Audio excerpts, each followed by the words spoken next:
자, 그래서 환대에 두 축이 있어요. 제가 여러분들이 우리 그냥 하루에 이렇게 환대라고 하는 복잡한 말을 해야 되기 때문에 하나 기억하실 것은 환대에 두 축이 있는데,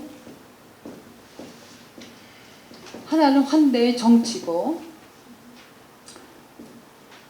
환대의 정치, politics of hospitality고, 또 다른 하나는 이제 환대의 윤리입니다. ethics of hospitality예요. 근데 이 환대의 정치는 환대의 조건성을 얘기를 해요. 조건적 환대. 또 환대의 윤리는 무조건적 환대를 얘기합니다. 여기는 이제 무조건적, 이거는 조건적, 여기는 가능성의 차원을 얘기하죠. 이거는 불가능성의 차원을 얘기해요. 자, 이것을, 이 큰 그림을 저쪽에 하나 그려놓고서 이렇게 옆에다 놓으시기 바랍니다. 자, 이 환대에 대한 데리다가 생각하는 환대는, 환대에 대해서 데리다가 여러 번 세미나를 했어요. 그런데 세미나를 열면서 데리다가 칠판에 써놓은 귀절이 언제나 있습니다. 데리다가 언제나 이 한 문장으로부터 세미나를 시작해요. 그게 뭐냐 하면, 우리는 환대가 무엇인지 모른다. 이 말 한마디로 데리다 세미나를 시작합니다. 환대에 대한 세미나를 시작해요. 자, 여러분들이, 제가 오늘 이 저녁에 환대에 대해서 얘기하려고 왔는데, 제가 여러분들에게 우리는 환대가 무엇인지 모릅니다. 그렇게 시작하면 여러분들이 어떻게 느끼시겠어요? 굉장히 하여튼 이상하게 저 사람 지금 뭐 하자는 건가? 자, 데리다가 우리는 환대가 무엇인지 모른다 라는 문장으로 왜 모든 환대에 대한 세미나를 시작했을까? 자, 그 환대가 무엇인지 모른다라고 하는 것은 굉장히 복합적인 의미가 있습니다. We do not know what hospitality is. 이거를 반복적으로 쓰고 있습니다. 왜? 우리는 hospitality가 무엇인지 모른다. 자, 그 의미를 사실은 이제 여러 가지로 생각해 볼 수 있지만은, 제가 몇 가지로 여러분들하고 생각을 나눠보면은, 첫째, 왜 우리는 환대가 모른다라고 시작했을까? 첫째는 아까 얘기했지만 환대의 더블 바인드를 지시하는 것이다. 환대의 더블 바인드.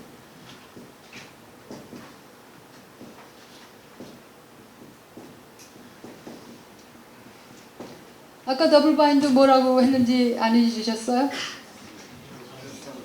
필요성과 불가능성. 이거 하나만 여러분들이 가져가셔도 데리다와 깊숙이 만나는 거라고 생각합니다.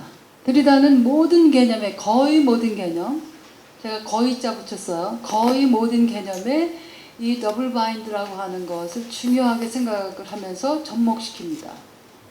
전기라고 하는 거, 이 바이오그래피도 그런 거 정하고, 번역이라고 하는 것, 그 인터프리테이션, 그 얘기를 할 때도 그렇고, 또 뭐 환대도 마찬가지고, 그 다양한 구조 속에서 이 더블 바인드 얘기를 합니다. 저도 이 더블 바인드 얘기를 이제 우리 학생들하고 많이 나누는데, 환대의 더블 바인드, 환대가 필요함에도 불구하고 환대는 불가능성의 영역을 지니고 있어요. 아까 용서에 대해서도 제가 그런 말씀을 드렸죠. 진정한 용서라고 하는 것은 불가능한 용서예요.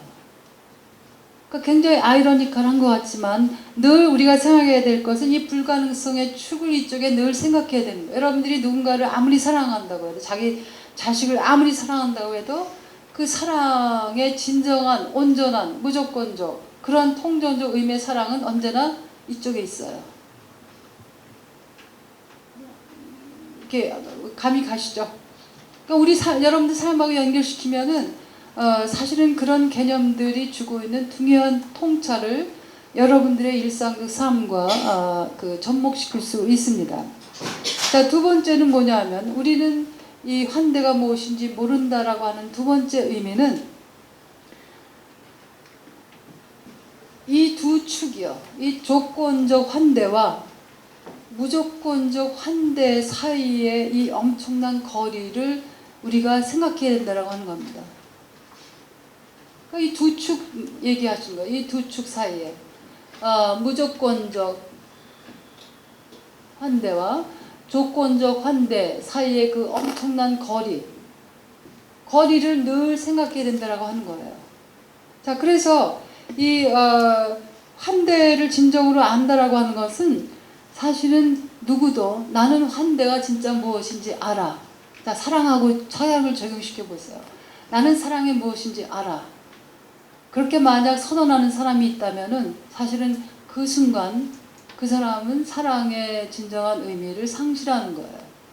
왜냐하면 사랑이라고 하는 깊이 있는 넓이, 그 심오한 그 사랑의 의미를 누구도 경험적으로, 인식적으로 모두 파악하는 것은 불가능해요. 그래서 환대라고 하는 것은 사랑하고 똑같이 환대는 언제나 다가올 것입니다. 그래서 hospitality to come. 자, 여기에서는 이 to come이라고 하는 그 개념이 데리다에게 이 to come이라고 하는 개념이 아까 제가 말씀드린 더블 바인드처럼 to come이요. to 여기 뒤에 계신 분 안 보이셔서 일어나시네. to come이에요. 어떻게 이거는 번역하는 게 좋을지는 모르겠어. 뭐 다가올 뭐 이렇게 해도 되겠지만 to come이라고 하는 개념을 데리다는 많은 곳에 쓰고 있습니다. democracy to come, university to come, hospitality to come. 이건 뭐냐면은 아직 오지 않은 것. 자, 기독교적으로 얘기하면 이게 뭔지 아시겠어요? 하나님 나라예요. 자, 에른스트 블로크라고 하는 이제 독일의 철학자는 이 이미의 세계와 아직 아닌의 세계에 대해서 늘 얘기를 합니다. 그래서 already요. 이미 있는 세계와 아직 오지 않은 세계, noch nicht, 뭐 not yet. 그래서 사실은 이 noch nicht, 아직 오지 않은 세계라고 하는 것을 종교적, 기독교적 표현은 그게 하나님 나라에 대한 표상이고, 또 이 철학적으로 데리다의 철학적으로 보면 이게 to come이에요. 자, 민주주의도 마찬가지입니다. 민주주의, 우리가 민주주의 이상들이 다 있지 않습니까? 그 어느 시대도 그 어느 나라도 민주주의가 가지고 있는 그 넓이와 깊이를 모두 다 이루었다라고 얘기할 수 있는 그 상황은 없어요. 그래서 민주주의 언제나 다가올 아직 오직 않은 민주주의. 대학도 마찬가지예요. 그래서 university to come, democracy to come, hospitality to come. 그래서 이 축을 늘 기억하는 것. 그래서 이 데리다에게서는 미래를 기억한다라고 하는 개념이 굉장히 중요합니다. 자, 말이 좀 이상하게 들리시죠? 기억이라고 하는 건 늘 과거를 기억하는 것 같은데 왜 미래를 기억한다라고 해야 될까? 그래서 여러분들은 사실은 자기 삶에서도 이미 일어난 것만이 아니라 사실은 내가 이 삶에서 이루고자 하는 것들, 아직 이루어지지 않은 나를 기다리는, 그래서 신호승 투캄, 강남순 투캄, 곽종구 투캄, 마이클 투캄. 우리 대전에서 오신 마이클이 있어요. 자, 이렇게 투캄이라고 하는 것은 사실은 이것이 환대, 용서, 사랑에도 적용되지만 자기 자신에게도 적용되고 타자에게도 적용됩니다. 자기 자신이 자기 자신을 안다고 전혀 생각하지 말아야 돼요. 그래서 이 데리다가 그런 질문을 받아요. 당신은 당신 자신을 용서할 수 있습니까? 그러니까 데리다는 뭐라고 했어요? 그러니까 셀프 포기브니스에 대해서 질문을 누가 했는데 그러니까 데리다가 그런 말을 합니다. 한편으로는 데리다의 재밌는 말하기 방식이 이거예요. 한편으로는, 그 다음에 또 다른 한편으로는, 영어에서 on the one hand 그러면서 시작해. 한편으로는 얘기하고 그 다음에는 또 다른 편으로는. 이게 데리다가 몇 가지 말하는 방식이 있는데 아까도 얘기했지만 always, already, 또 한편으로는, 또 다른 한편으로는 이 말을 꼭 합니다. 반전을 해요. 언제나. 한편으로는 나는 나를 언제나 용서합니다. 그렇게 표현해요. 그런데 또 다른 한편으로는, 그러니까 언제나 on the other hand 꼭 나와요. 또 다른 한편으로는 나는 나 자신을 결코 용서할 수 없습니다. 자, 이게 말이 안 되는 것 같지만 사실은 이런 역설적 하나의 진술을 통해서 한 주체가 가지고 있는 굉장한 복합적 차원을 드러내는 거죠. 그래서 뭐라고 이어냐면 I am not alone with myself. 나는 나 자신과 하나가 아니에요. 그래서 이 데리다가 죽기 한 2달 전쯤에 그 프랑스의 르몽드지 있죠? 르몽드지하고 마지막 인터뷰를 해요. 근데 그 마지막 인터뷰에 타이틀이 뭐냐 하면은 나는 나 자신과 싸우고 있다. 전쟁하고 있다. I am at war with myself. 그게 여러분들이 이 타이틀을 치시면은 그 르몽드지하고 이제 인터뷰한 거가 영어로 된 거가 나올 겁니다. I am at war with myself. 어디다 쓸까요? 여기다.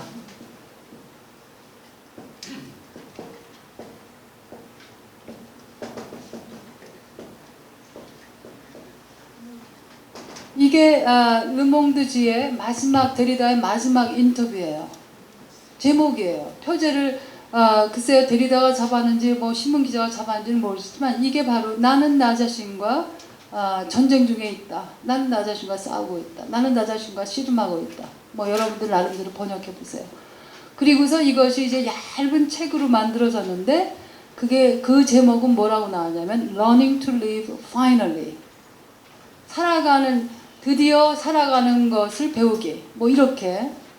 그러니까 이제 신문 인터뷰를 조금 각 여러 가지를 붙여서 이제 책으로 얇게 나왔는데 그것도 역시 인터넷에서 그냥 프리로 다운로드 받아서 보실 수 있습니다. 저는 다 돈 주고 샀는데요. 우리 학생들은 그런 거 돈 안 주고 사더라고요. 다 보더라고요. 거기에 보면은 데리다가 이 한 주체를 이해한다라고 하는 거, 자기 자신조차도 거기에는 언제나 사실 하나가 아니라는 것. I'm not alone with myself. 그래서 우리가 총차시키려고 하는 이 사실은 데리다가 시도하려고 하는 전통적인 철학과의 하나의 싸움 뭐였냐면은 소위 그 현존의 형이상학이라고 표현을 해요. Metaphysics of Presence라고 표현하는데 이 현존의 형이상학이라고 하는 거를 아주 그냥 단순하게 보자면은 사실은 이 현존과 부재가 흙과 백으로 나눠듯이 쫙 나눠지거든요. 그죠? 현존과 부재. 전통적으로 보면은 현존하는 건 현존하는 거고 부재는 그냥 없는 거예요. 있다와 없다라고 하는 것이 흙과 백처럼 딱 나눠지죠. 그러다 보니까는 무수한 경계가 없는 것들, 나눠질 수 없는 것들을 끊임없이 나누는 행위를 이제까지 해왔어요. 소위 이분법적 사유방식이라고 하는 것은 나눠질 수 없는 것을 두 개로 늘 나눠놓고서 그것을 우월한 것과 열등한 것으로 나눠놓고 우월한 것은 열등한 것을 지배해도 된다라고 하는 지배의 논리를 전제하게 되죠. 그 사실은 이 데리다가 여러 가지 작업을 통해서 끊임없이 문제 제기하려고 했던 것은 바로 이러한 우리의 이분법적 사유 방식을 통해서 고정될 수 없는 것이 고정되고 나뉘어질 수 없는 것이 나뉘어지면서 그것이 바로 다양한 의미의 폭력과 억압을 정당화해 왔습니다. 자, 그래서 이러한 것들을 보면서 환대라고 하는 것은 사실은 그것이 역사, 정치, 경제, 종교 다양한 차원에서 이 환대가 연계되어 있는데 그러한 의미에서 환대라고 하는 것은 사실 우리가 언제나 아직 오지 않은 아직 그 경험되지 않은 의미의 환대라고 하는 것을 기억할 필요가 있다라고 하는 거죠. 자, 이해하시기가 어떠십니까? 데리다하고 걸음을 지금 잘 걷고 계십니까?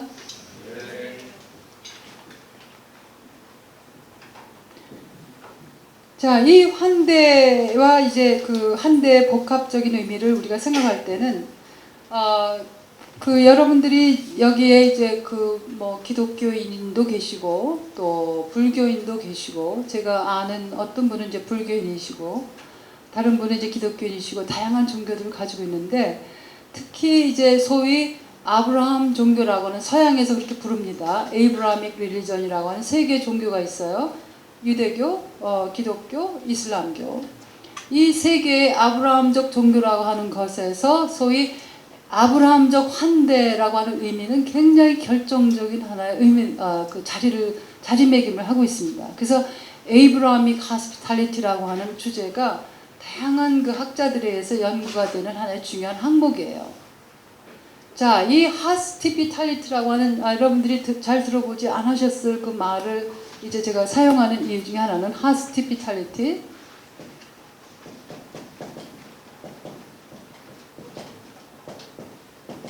이 데리다가 만든 신조어입니다. 여러분들이 사전 찾아보시면 안 나오는 말이에요. 이 발음을 우리 학생들도 굉장히 어려워요. 어떤 때는 하스피탈리티, 어떤 때는 뭐 이 티피탈리티, 타피탈리티 이걸 바꿔서 하는데, 이것은 하스틸리티, 적대하고 하스피탈리티, 환대를 한꺼번에 묶은 말이에요. 하스피탈리티, 하스티피탈리티, 하스티피탈리티. 여러분들이 이 단어를 모르셔도 처음 들어보신 분들 뭐 많을 건데, 제가 한 300~400명 모이는 이제 목사님들 그 클러지 무슨 컨퍼런스에서 강연을 했는데요. 이 단어를 아는 분이 있느냐고 물어봤는데 그 300~400명 다 미국 사람들인데 한 명도 없었어요. 하스티피탈리티. 예. 이것은 하스틸리티하고 하스피탈리티하고, 그러니까 여기 뭐 직역을 하자면 적환대 이래야 되겠죠? 적환대.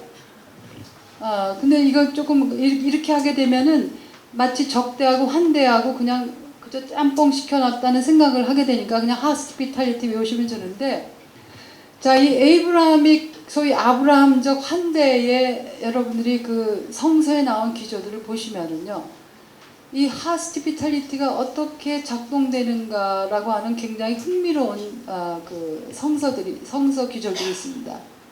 예를 들어서 우리 저 기독교 아니신 분들한테는 미안하지만 그래도 뭐 아시죠, 그죠? 창세기 19장, 창세기라고 하는 책이 있습니다. 구약 성서에 보면 또 사사기라고 하는 책이 있어요. 사사기 19장, 우연히 다 19장인데 기회가 되시면 나중에 한번 이걸 보세요. 여기에서 환대가 어떻게 작동되고 환대 이름으로 끔찍한 적대가 동시적으로 작동되고 있는가. 자, 두 이야기가 가지고 있는 하나의 그 공통성은 뭐냐면요, 남성 손님들을 환대하기 위해서 여성 존재들이 하나의 그 성적 유희물로 던져져 버립니다. 자, 그러니까는 성서는 이 여성에 대해서는 얘기하지 않고 있어요. 여자들이 어떤 느낌을 가졌을까? 이 딸들이 모르시는 분들을 위해서, 자, 손님이 찾아와요. 그래서 이 남성 주인이 이 남성 손님들을 잘 접대합니다. 그런데 배랑한 동네 사람들이 와가지고 이 소돔과 고모라 이제 그 사도마이트의 하나의 근원지가 됐다 해서 이 이야기가 굉장히 그 동성애를 반대하는 하나의 성서 기절로 사용되곤 하는데, 사실은 동성애라고 하는 것 자체가 거기서 문제가 되고 있는 게 아닙니다. 이건 뭐 또 다른 긴 얘기지만, 어쨌든 자기 집에 온 손님들을 잘 보호하기 위해서 동네에서 사람들이 몰려와가지고, 사람들이라는 게 다 남자들이었어요. 남자들이 몰려와가지고 당신 집에 저 지금 남자들이 있는데 남자 손님들 내놔라. 내가 그 남자 손님들하고 좀 놀아보겠다. 그게 놀아본다는 게 관계를 맺겠다. 뭐 어떤 의미인지 복합적으로 해석될 수가 있는데, 자, 그러니까 주인이 뭐라 그러냐면은, 이분들은 내 집에 온 손님들입니다. 이분들은 절대 건드리지 마십시오. 그 대신 남자를 모르는 내 딸이 있으니까 이 딸을 내줄 테니까 이 딸은 그냥 무엇을 하든지 상관없습니다. 그 갱레이프 당하게도 됐다는 얘기예요. 자, 성서는, 그래서 제가 언제나 강조하는 것은 성서를 읽는다 혹은 종교적 경전을 읽는다라고 하는 무엇인가, 거기에 쓰여진 것만이 아니라 쓰여지지 않은 것까지 읽어내야 돼요. 거기에서 들리는 목소리만 아니라 거기에서 들리지 않은 목소리, 억눌려진 목소리까지 들을 수 있어야 됩니다. 예를 들어서 창세기 19장, 사사기 19장의 그 끔찍한 적대, 여성들에게 가해졌던 적대 현장 생각해보세요. 도련이 자기 아버지가 자기를 내다가 물건처럼, 자, 이건 맘대로 하세요. 레이블 해도 좋든 뭐 가지고 놀든 맘대로 하세요. 내어줍니다. 그러면은 그 딸은 무엇을 느꼈을까? 성서는 아무 얘기도 해주고 있지 않아요. 왜요? 왜 그러겠어요? 네? 크게 얘기하세요.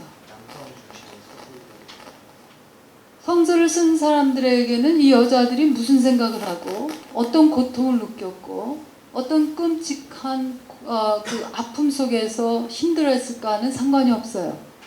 그 당시에는 여자는 자기 아내건 첩이건 딸이건 다 소유물입니다. 그러니까 자 손님을 환대하고 보호한다라고 하는 그것 때문에 뒤돌아서서는 이 동일한 공간에서 끔찍한 적대가 행사되고 있습니다. 그러니까 이 하스피탈리티라고 하는 것은 자 아까 처음에 제가 환대를 탈낭만화해야 된다고 말씀드렸는데 그렇게 좋기만 한 거가 늘 있는 게 아니에요. 이 환대 이름으로 어떠한 종류의 적대들이 동시적으로 발생되고 있는가.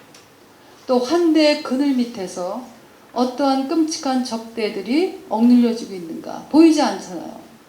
그래서 그 소리 없는 목소리들, 그 여성들이 어떤 그 생각을 했을까. 제가 한 번은 숙제에 그런 학생들의 그런 얘기를 그런 숙제를 내신 적이 있어요. 그 사람들하고 인터뷰하는 숙제. 그 여성들하고 인터뷰 한번 하는 거. 그 성서에서 목소리가 들려지지 않은 사람들과 한번 가상의 인터뷰죠. 거기에는 신학적, 시적, 문학적, 철학적 상상력이 요구됩니다. 자기만큼 상상해서 인터뷰를 할 수 있어요. 자, 그래서 이 읽기라고 하는 것 제가 너무 더워서 좀 벗겠습니다. 뭐 강남순 교수가 뭐 소매도 없는 거 입고 한다 뭐 그렇게 하지 마시고.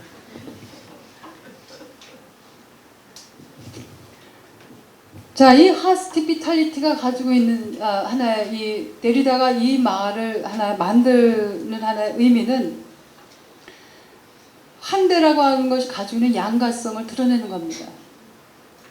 그렇잖아요. 그러니까 겉으로 이 롯이 거기 이제 나오는 등장인물 주인 이름이 이제 롯이라고 하는 이름이 있어요.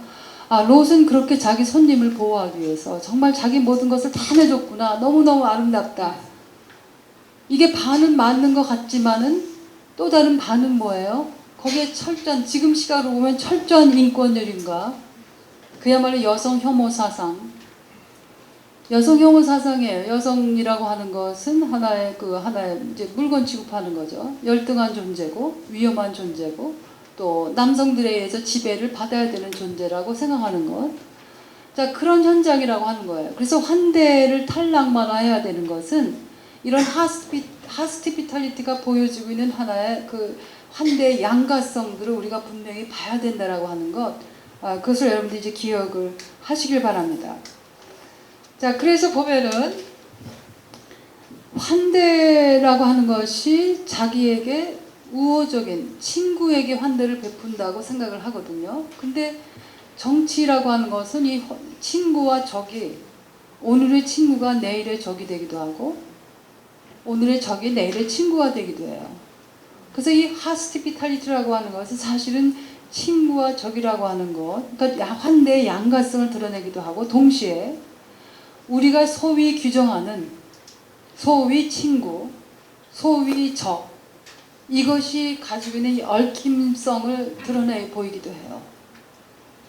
자, 그래서 다시 여기가 우리 새물교 플러스니까 예수를 보면은 예수가 그런 얘기를 하죠. 전통적으로 이웃을 사랑하라 라고 하는 말은 구약 성서에도 나오는 말이에요.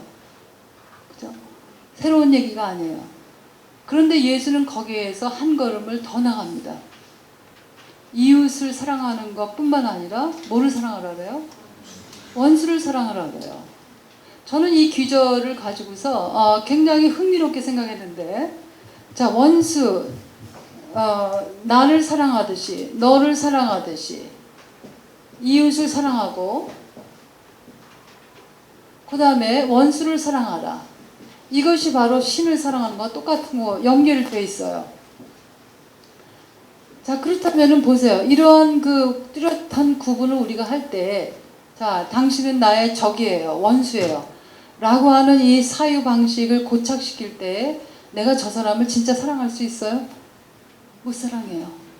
진정한 사랑이 가능하기 위해서는 사실상 우리가 가졌던 소위 적, 소위 친구라고 하는 경계를 해체시키지 않으면 불가능해요.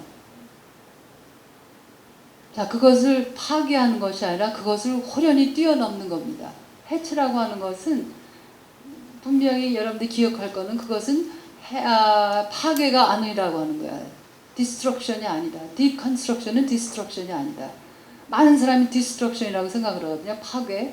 파괴가 전혀 아니라 보다 뭐랄까 아주 적극적인 의미의 인정이에요. 사랑이 A이다라고 규정하는 그 순간에 훨씬 더 A보다 훨씬 더 깊고 A보다 훨씬 더 넓다라고 주장하는 게 바로 해치라고 하는 거예요. 자, 그러니까 이 손님 혹은 주인 또 적과 친구라고 하는 그런 절대적 규정성이 그것이 바로 뭐랄까 경계들을 뛰어넘고 경계들이 흐려질 때, 경계들을 넘어갈 때 사실 진정한 그 환대가 가능하다라고 하는 거죠. 자, 예수님도 이런 거를 얘기를 해요.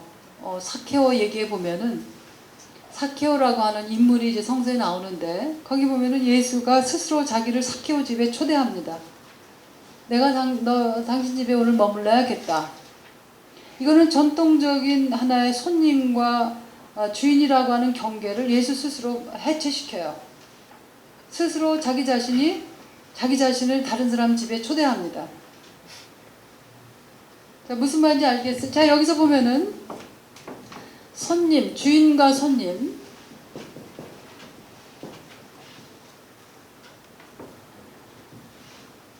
이것은 언제나 초대. 말이 잘 안 나오는데요. 초대. 주인은 초대를 해야 되고 또 손님은 이제 방문을 하죠. 그러니까 진정한 환대는 뭐냐면은 초청장을 보내서 초청장을 받은 내가 그 사람 주인집을 방문하는 것, 이러한 정형화된 틀을 호련히 뛰어넘어야 돼요. 그래서 진정한 환대는 뭐냐면은 초청이 없이 방문하는 사람을 환영하는 것. 또 주인과 손님의 경계가 정형화되지 않은 것. 그래서 사실상 진정한 하스피탈리티라고 하는 것은, 자, 이 축으로 다시 돌아가자면은 우리 지웠나요? 예. 환대의 정치라고 하는 것은 여전히 특정한 조건 속에서 규정된 환대입니다. 자, 예를 들어 여러분들이 외국 여행을 한번 해보세요. 여러분들 그 여권을 가지고 있죠. 여권요. 어느 나라에서는 여러분들의 입국 비자를 받지 않아도 되는 나라가 있지만 어느 나라는 입국 비자를 받아야 돼요. 그게 사실은 이 환대의 정치의 아주 굉장히 그 일상적인 예입니다. 그런데 이 패스포트라고 하는 건, 여권이라고 하는 것은 국가가 가지고 있는 권력과 관련이 돼 있어요. 그래서 어떤 사람들은 우리는 그렇게 입국 비자가 필요하지 않은 나라에서도 국적이 다른 저기 인디아라든지 소위 제3세계에 사는 사람들은 모든 나라의 입국 비자를 받아야 됩니다. 영국 같은 데서 국제회의를 우리가 할 때는 늘 소위 제3세계에서 초청된 스피커들이 못 오는 경우들이 여러 번 있어요.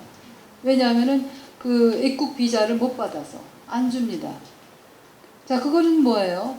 이 국가적인 손님과 주인의 그 경계가 권력을 누가 더 가지고 있느냐에 따라서 이 초대와 방문이 어떻게 가능하고 불가능한 것인가 라고 하는 것을 보여주고 있는 예입니다. 그러니까 환대의 정치, 조건적 환대라고 하는 것은 이렇게 손님과 주인의 경계, 초대와 방문의 그 경계가 정형화되고 고정된 틀 속에서 작동됩니다. 그래서 예를 들어서 여러분들이 이 소위 미등록 그 노동자, 이주 노동자들에게 여러분들이 환대를 베풀기 위해서 여러분들 집에 그 사람을 초대해서 일도 하게 하고 여러분들 거기서 머물게 하면은 여러분들이 국가적인 환대의 경우에서 그것이 범죄화돼요. 그래서 여기에서 또 다른 이제 환대 차원이 나오는데, 개인적 환대와 국가적 환대의 그 경계를 여러분들이 또 보셔야 됩니다. 개인적으로 나는 저기 칠판이 좁아서 제가 그냥 안 쓰고, 자, 개인적 환대, 즉 사적 환대죠. 개인적 사적 환대, 그 다음에 국가적 혹은 공적 환대. 나는 개인적으로 저 사람에게 환대를 베풀고 싶은데 국가가 혹은 이 공공 영역에서 환대를 거절하는 경우들이 얼마나 많습니까? 자, 아까 어떤 분이 이 섹슈얼리티 문제에 대해서 얘기를 했는데, 제도적으로 적대를 하고 있지 않습니까?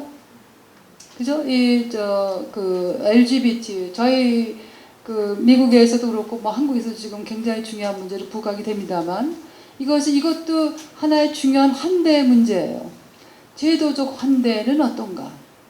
내가 개인적으로 나는 성소수자를 환대한다고 해서 거기서 끝나면 안 돼요. 그 사람이 제도적으로, 자, 어떤 특정한 종교, 기독교에서는 이제 LGBT면은 뭐 목사 안수나 지도자가 될 수 없는 교회들이 있어요. 그것은 제도적 적대죠. 그런 사람들에게. 또 어떤 교에서는, 불교 어느 분하고 얘기해 보니까 어디서는 몸에 어떤 장애가 있으면은 그 스님이 못 돼요. 자, 그런 경우들은 장애자에 대한 환대가 아니라 장애자에 대한 제도적 적대지 않습니까? 자, 그런 복합적인 문제까지 여러분들이 환대의 문제를 확산시켜서 봐야 된다는 거예요. 장애자들에 대한 환대는 무슨 의미인가? 내가 그냥 개인적으로 그 사람에게 친절하게 해주고, 그것도 굉장히 중요한 차원이지만, 진정한 환대를 여러분들이 확산시키고 싶다면은 제도적으로 이 사람들이 어떤 불이익을 당하고 있는가, 어떤 배제를 당하고 있는가, 이런 것까지 봐야 된다라고 하는 거죠. 자, 그런 의미에서 데리다의 말처럼 우리는 환대가 무엇인지 모른다. 왜냐하면 그 환대의 복합성과 또 이 환대라고 하는 것은, 환대는 하나의 이벤트다, 데리다는 표현이에요. 이벤트. 환대란 하나의 이벤트입니다.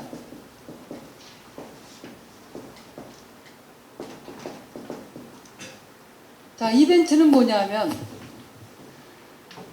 이벤트는 데리다나 알랑 바디우라는 사람도 있는데, 그 사람들에게서 이제 이벤트라고 하는 개념이 굉장히 중요한 개념인데요. 이 이벤트는 데리다에게서 어떤 의미냐면은 이전과 이후가 분명합니다.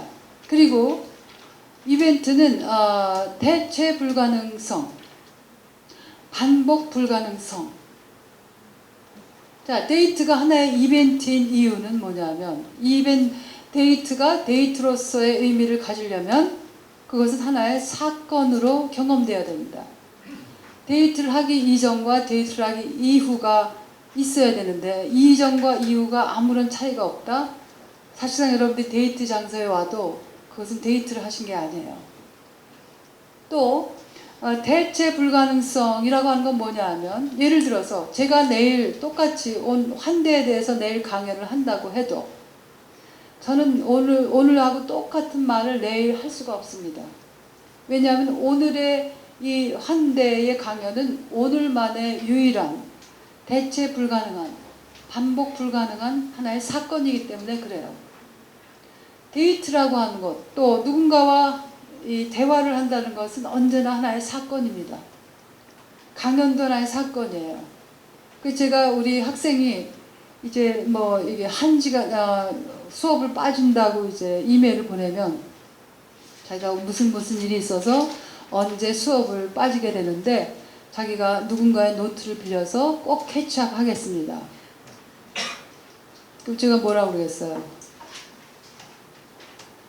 캐치업은 불가능하다. Catching up is impossible. You are missing the class forever. 자, 이것은 뭐 위협 주려고 하는 게 아니라요. 그래서 그 다음 주간에 만나서 제가 한번 실험을 했어요.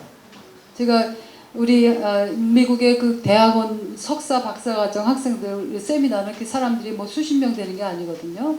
한 10명 되는 클래스였는데 한 학생이 이렇게 저에게 이제 자기가 캐치업 하겠다고 자기 친구의 노트를 빌려다가 다 해서 이제 캐치업 하겠다. 그래서 그 다음 주간에 선생이 되면은 늘 학생들에게 이제 그 가르칠 기회를 찾거든요.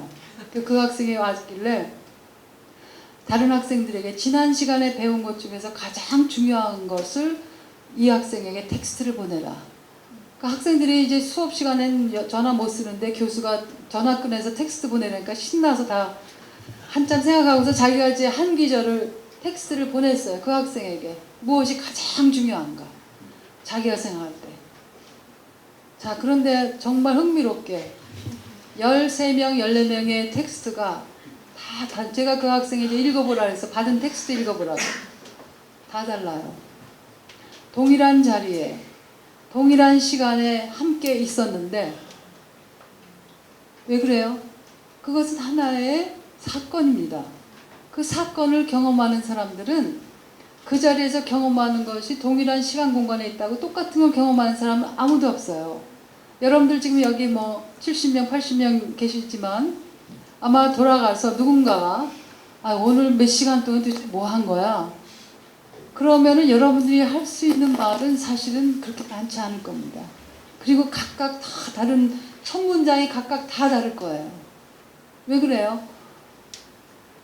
여러분들은 하나의 생생한 존재로서 이 자리에 앉아있고 여러분들만큼 이 동일한 시간과 공간에 있다고 해서 누구나가 다 똑같은 것을 경험하는 것이 아니에요. 자, 그래서 이게 바로 데리다가 얘기하는 소위 데리다는 이제 저자의 죽음이라고 하는 그 롤랑 바르트의 그 해석, 저자가 왜 사라지는가, 왜 죽는가. 저자라고 해서 자, 제가 여기 강연자라고 해서 여러분들에게 자, 여러분들 오늘 3시간의 강연 중에서 여러분들은 이것만 딱 기억해야 됩니다. 제가 파워포인트를 안 쓰는 이유가 있어요. 제가 한동안은 이제 미국에서 여러 가지 시도를 했었거든요. 파워포인트도 써보고 여러 가지 했는데 파워포인트는 이 같이 있는 사람들과 굉장히 임의적인 대화 공간을 제한시켜버려요. 왜냐하면 이미 가져온 것을 여기다 해야 된다라고 하는 하나의 의무감 때문에 자 1, 2, 3, 4, 5 해가지고 여러분들에게 던지거든요. 강연자가 가지고 있는 권위 때문에 그것은 제가 주장하는 권위가 아니라 이미 주어진 이 마이크를 들고 있다라고 하는 제가 권력을 가지고 있다는 거거든요. 제가 생각해서 1, 2, 3, 4하고 파워포인트를 여기다 해주면은 제가 여러분들이 가져야 될 다양한 이 사건으로서의 경험들을 고정시키고 획일화시키는 겁니다. 제가 총체화시켜요. 그래서 제가 얼마 전에는 YWC에서 이제 강연을 했는데 원고를 미리 보내달라고 그러더라고요. 물론 원고 쓸 시간도 없었지만 제가 저는 강연 원고 미리 보내지 않는 게 제 원칙이다. 그러면 아웃라인만도 미리 보내달라요. 그래서 아웃라인 보내주고 있는데 한 가지 약속을 해달라. 사람들에게 미리 나눠주지 말고 내 강연이 끝난 다음에 나눠줬으면 좋겠다. 이유는 내가 가서 설명하겠다. 그래서 이제 갔는데 우리 저랑 연락하던 분이 굉장히 궁금해하더라고요. 도대체 아웃라인을 줬으면 그냥 아무 때나 나눠주면 되지 왜 강연 끝난 다음에 나눠줘야 되느냐. 제가 거기에서 이 강연을 듣는다라고 하면 하나의 사건으로 경험돼야 되거든요. 그래서 자기가 중요하다고 생각되는 건 자기가 노트 필기해야 되고 또 자기가 생각할 때에 중요하지 않게 들리는 거는 그냥 지나갈 수 있는 거예요. 그런데 제가 강연자가 미리 아웃라인을 1, 2, 3, 4, 5, 6, 7, 8, 9, 10 해가지고 나눠주고 왔어요. 제가 사건이 아니라 하나의 정형화된 틀 속에 강연의 이 사건으로서의 의미를 고착시키는 겁니다. 나중에 주는 것은 하나의 참고로 할 수 있지만 미리 주는 것은 제가 제 권위로 강연자의 권위로 그 사람들을 딕테이트하는 거예요. 내가 의도를 하지 않았어도. 그래서 사람들은 각기 다른 다 열심히 노트를 하는데 나중에 아웃라인을 보면은 이것이 맞아떨어지는 것도 있고 맞아떨어지지 않는 것도 있죠. 그것은 제가 여러분들이 어떤 경험을 하든 여러분들이 가지고 있는 경험들을 여러분들은 존중해야 되고 그 경험들이 가지고 있는 유일한 유일성, 대체 불가능성을 가지고서 이 강연들을 같이 나가야 된다고 하는 겁니다. 자, 마지막 말을 우리가 연결하자면은 환대라고 하는 것. 그 여러분들이 왜 이 환대 윤리, 환대 정치라고 하는 두 축을 계속 짊어져야 되는가? 좀 부담스러우시죠? 이 불가능성의 축을 왜 이렇게 부여잡고 있어야 되는가? 내일 이 불가능성이라고 하는 개념을 다시 또 나올 겁니다. 이 데리다에게서 가장 중요한 개념 중에 하나는 바로 이 불가능성의 축이에요. 용서에서도 그렇고 환대에서도 그렇고 우정에서도 그렇고 종교에서도 마찬가지입니다. 이 불가능성이라고 하는 것의 의미가 굉장히 중요합니다. 환대라고 하는 것은 사실은 불가능성의 영역으로 나 자신을 끊임없이 확장시키는 거예요. 그래서 영어 표현을 하면은 굉장히 재미있는 표현이 있는데 이 초청장을 보낼 때 나는 이 초청장을 extend, 당신에게 extend 하고 싶습니다. 그렇게 표현해요. 자, 그래서 환대라고 하는 것은 사실은 나를 타자에게 끊임없이 확장시키는 겁니다. 그것이 나의 주체가 개별인 나일 수도 있고 하나의 제도, 뭐 종교에서의 나일 수도 있고 국가에서의 나일 수도 있습니다. 자, 시리아 난민 그 사건이 있을 때 독일에서는 어떻게 했습니까? 처음에 메르켈 총리가 다 받아들이겠다 그랬어요. 자, 이것은 메르켈 총리가 그런 표현을 하지 않았지만은 이 카스모폴리탄 환대라고 하는 개념, 이 처음에 이제 그 칸트가 그 대중화시켰던 개념 중에 하나 이제 카스모폴리탄 라이트, 카스모폴리탄 권리, 카스모폴리탄 환대라고 하는 개념인데 그것은 이름도 필요 없어요. 초청을 받았는가 안 받았는가도 필요 없어요. 진정한 무조건적 환대라고 하는 것은 국적도 필요 없어야 돼요. 단지 이 얼굴을 지닌 한 인간이라고 하는 것. 그 다음에 데리다는 이 환대의 영역을 인간만이 아니라 동물, 식물에게까지 확산시킵니다. 그리고 데리다가 성서를 굉장히 많이 인용해요. 데리다에 대한 하나의 오명 중에 하나가 데리다는 무신론자다. 자, 그래서 데리다에게 어떤 사람이 물어봤습니다. 당신은 무신론자이십니까? 그러면은 대략 사람들은 두 가지로 답할 거 아니에요? 그죠? yes 아니면 no. 데리다는 뭐라고 대답했는지 아세요? 네? yes and no? 독일말로 nine. 독일말로 나인이 바로 yes, 야인이라는 말이 있거든요. 독일말로요. 야인, 야가 yes고, 인 할 때 인이 이제 나인에서 독일말로 yes하고 no를 합해서 야인하고 하는 경우가 있는데요. 야인이라고 하지도 않았어요. 뭐라고 표현하냐면 제가 한국말로 글쎄 어떻게 번역해야 될지 모르겠는데 I will pass for an atheist. 그냥 yes 뭐 아니면 no 이러지도 않고 그냥 글쎄 어떻게 해야 될까요? 여기서 무신론이라고 하는 말이라고 하는 것은 사실은 무신론, 유신론이라고 하는 것 자체가 아무런 의미가 없어요. 데리다는 사실상 이 무신론자라고 하는 물음 속에서 yes, no가 아니라 I will pass for an atheist라고 표현하는 것은 사실은 사람들이 규정하는 그러한 무신론이라고 하는 것 그것을 사실은 받아들이지 않는 겁니다. 자, 니체가 신이 죽었다라고 할 때 니체는 완전히 그리스도교의 적이라고 이제 많은 사람들이 생각하죠. 하나님이 죽었다. 더군다나 이제 우리가 신을 죽였다 그러거든요. 그런데 하나님이 죽었다, 신이 죽었다. 사실은 무신론자라고 할 때는 뭐 신이 없다. 혹은 유신론자면 신이 있다. 뭐 이런 표현이잖아요. 그런데 사실 이 데리다의 오명이 이제 무신론자라고 할 때 그 말이 왜 맞지 않느냐 하면은 무신론, 신이 있다 혹은 신이 없다라고 하는 것은 사실은 아무것도 얘기해주고 있지 않아요. 어떠한 신이 있다라고 얘기하는 것인가 어떠한 신이 없다라고 하는 것인가. 이미 또 신이라고 하는 것은 객체가 아니기 때문에. 자, 여기에, 자, 여기 뭐가 있어요? 여러분들 분명히 얘기할 수 있죠? 대답하셔야 제가 물 좀 마시죠. 컵이 있다. 신이 있다 없다라고 하는 것은 그 말 자체가 이미 그 허구성을 드러냅니다. 신은 저기 피아노가 있다. 우리는 얘기할 수 있는데 신은 저렇게 객체화된 대상이 아니에요. 그러니까 신이 있는가 없는가? 이 물음 자체는 사실은 그 자체로서 허구적이고 문제가 많은 거예요.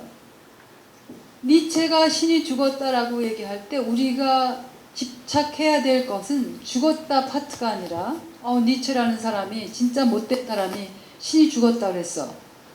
그러니까 니체는 그리스도의 적이야. 이 파트가 아니라 니체가 죽었다라고 선언하는 그 신은 도대체 어떤 신이었을까라고 하는 것에 우리의 관심을 돌려야 돼요. 근데 우리는 계속 이 죽었다 파트만 돌립니다. 그거는 사실 우리가 불필요한 것에 에너지 낭비를 하는 거예요. 죽었다고 선언하는 그 신은 도대체 어떠한 신인가? 자, 그래서 내일 얘기하고도 연결되지만 제가 이 니체가 쓴 아주 굉장히 아름다운 시가 있어요.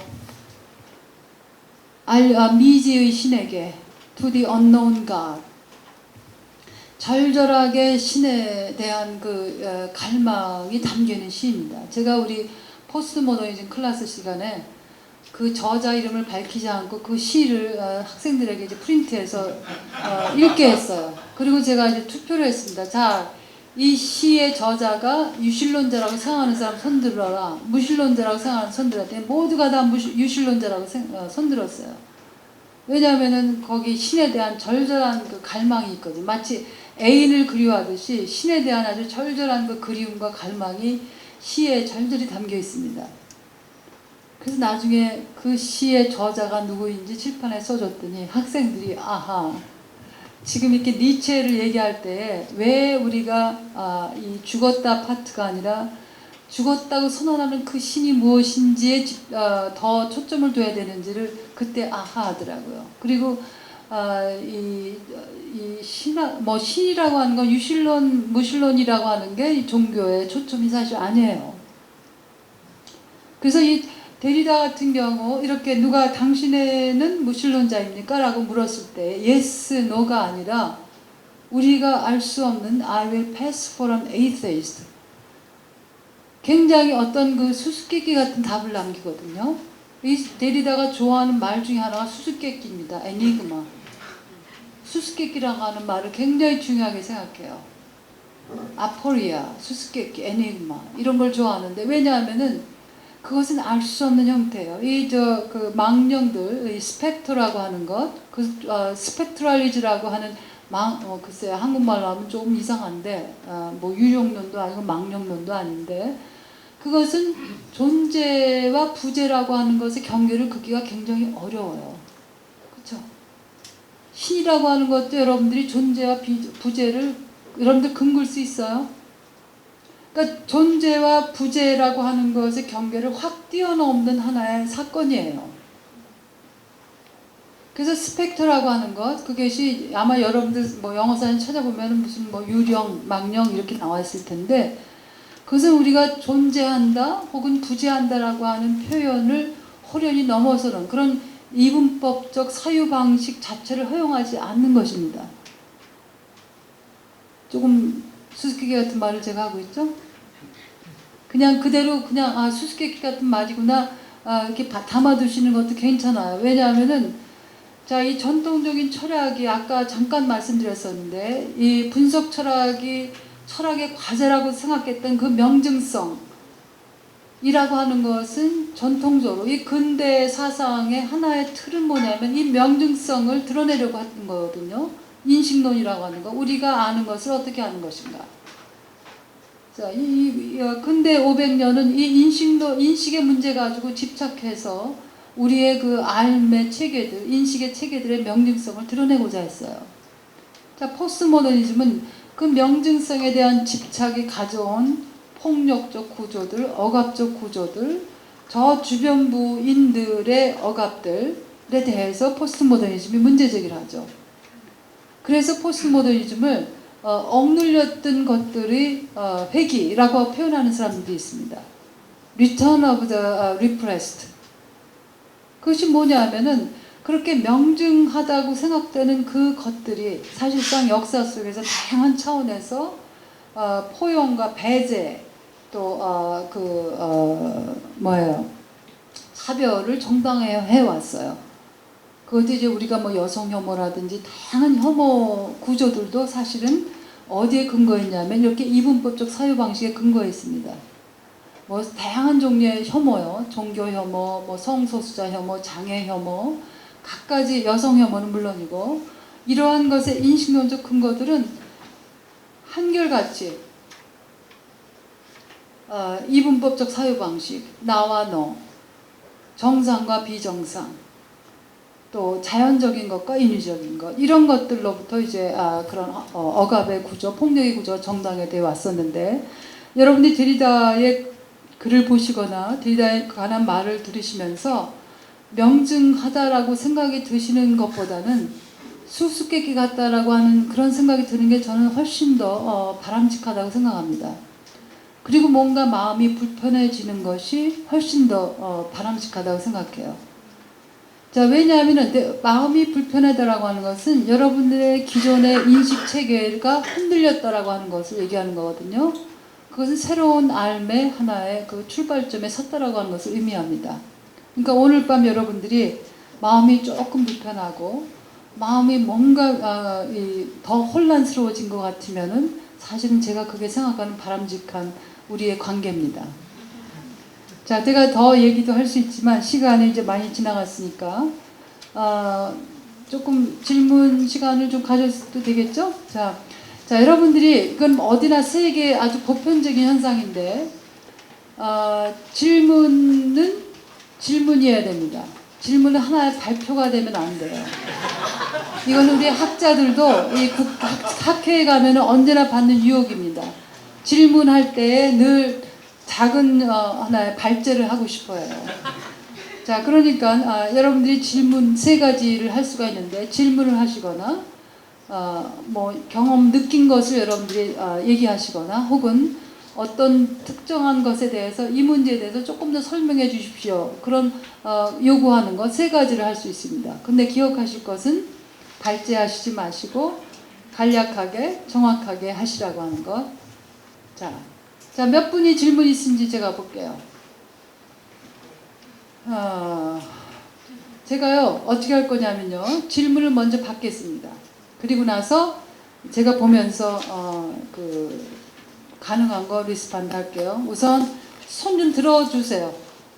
제가 번호를 붙이겠어요. 여러분들 이름을 정확히 다 모르고 제가 순서를 모르니까. 자, 1, 2, 3, 4, 5, 6, 7, 8, 9, 10, 11, 12.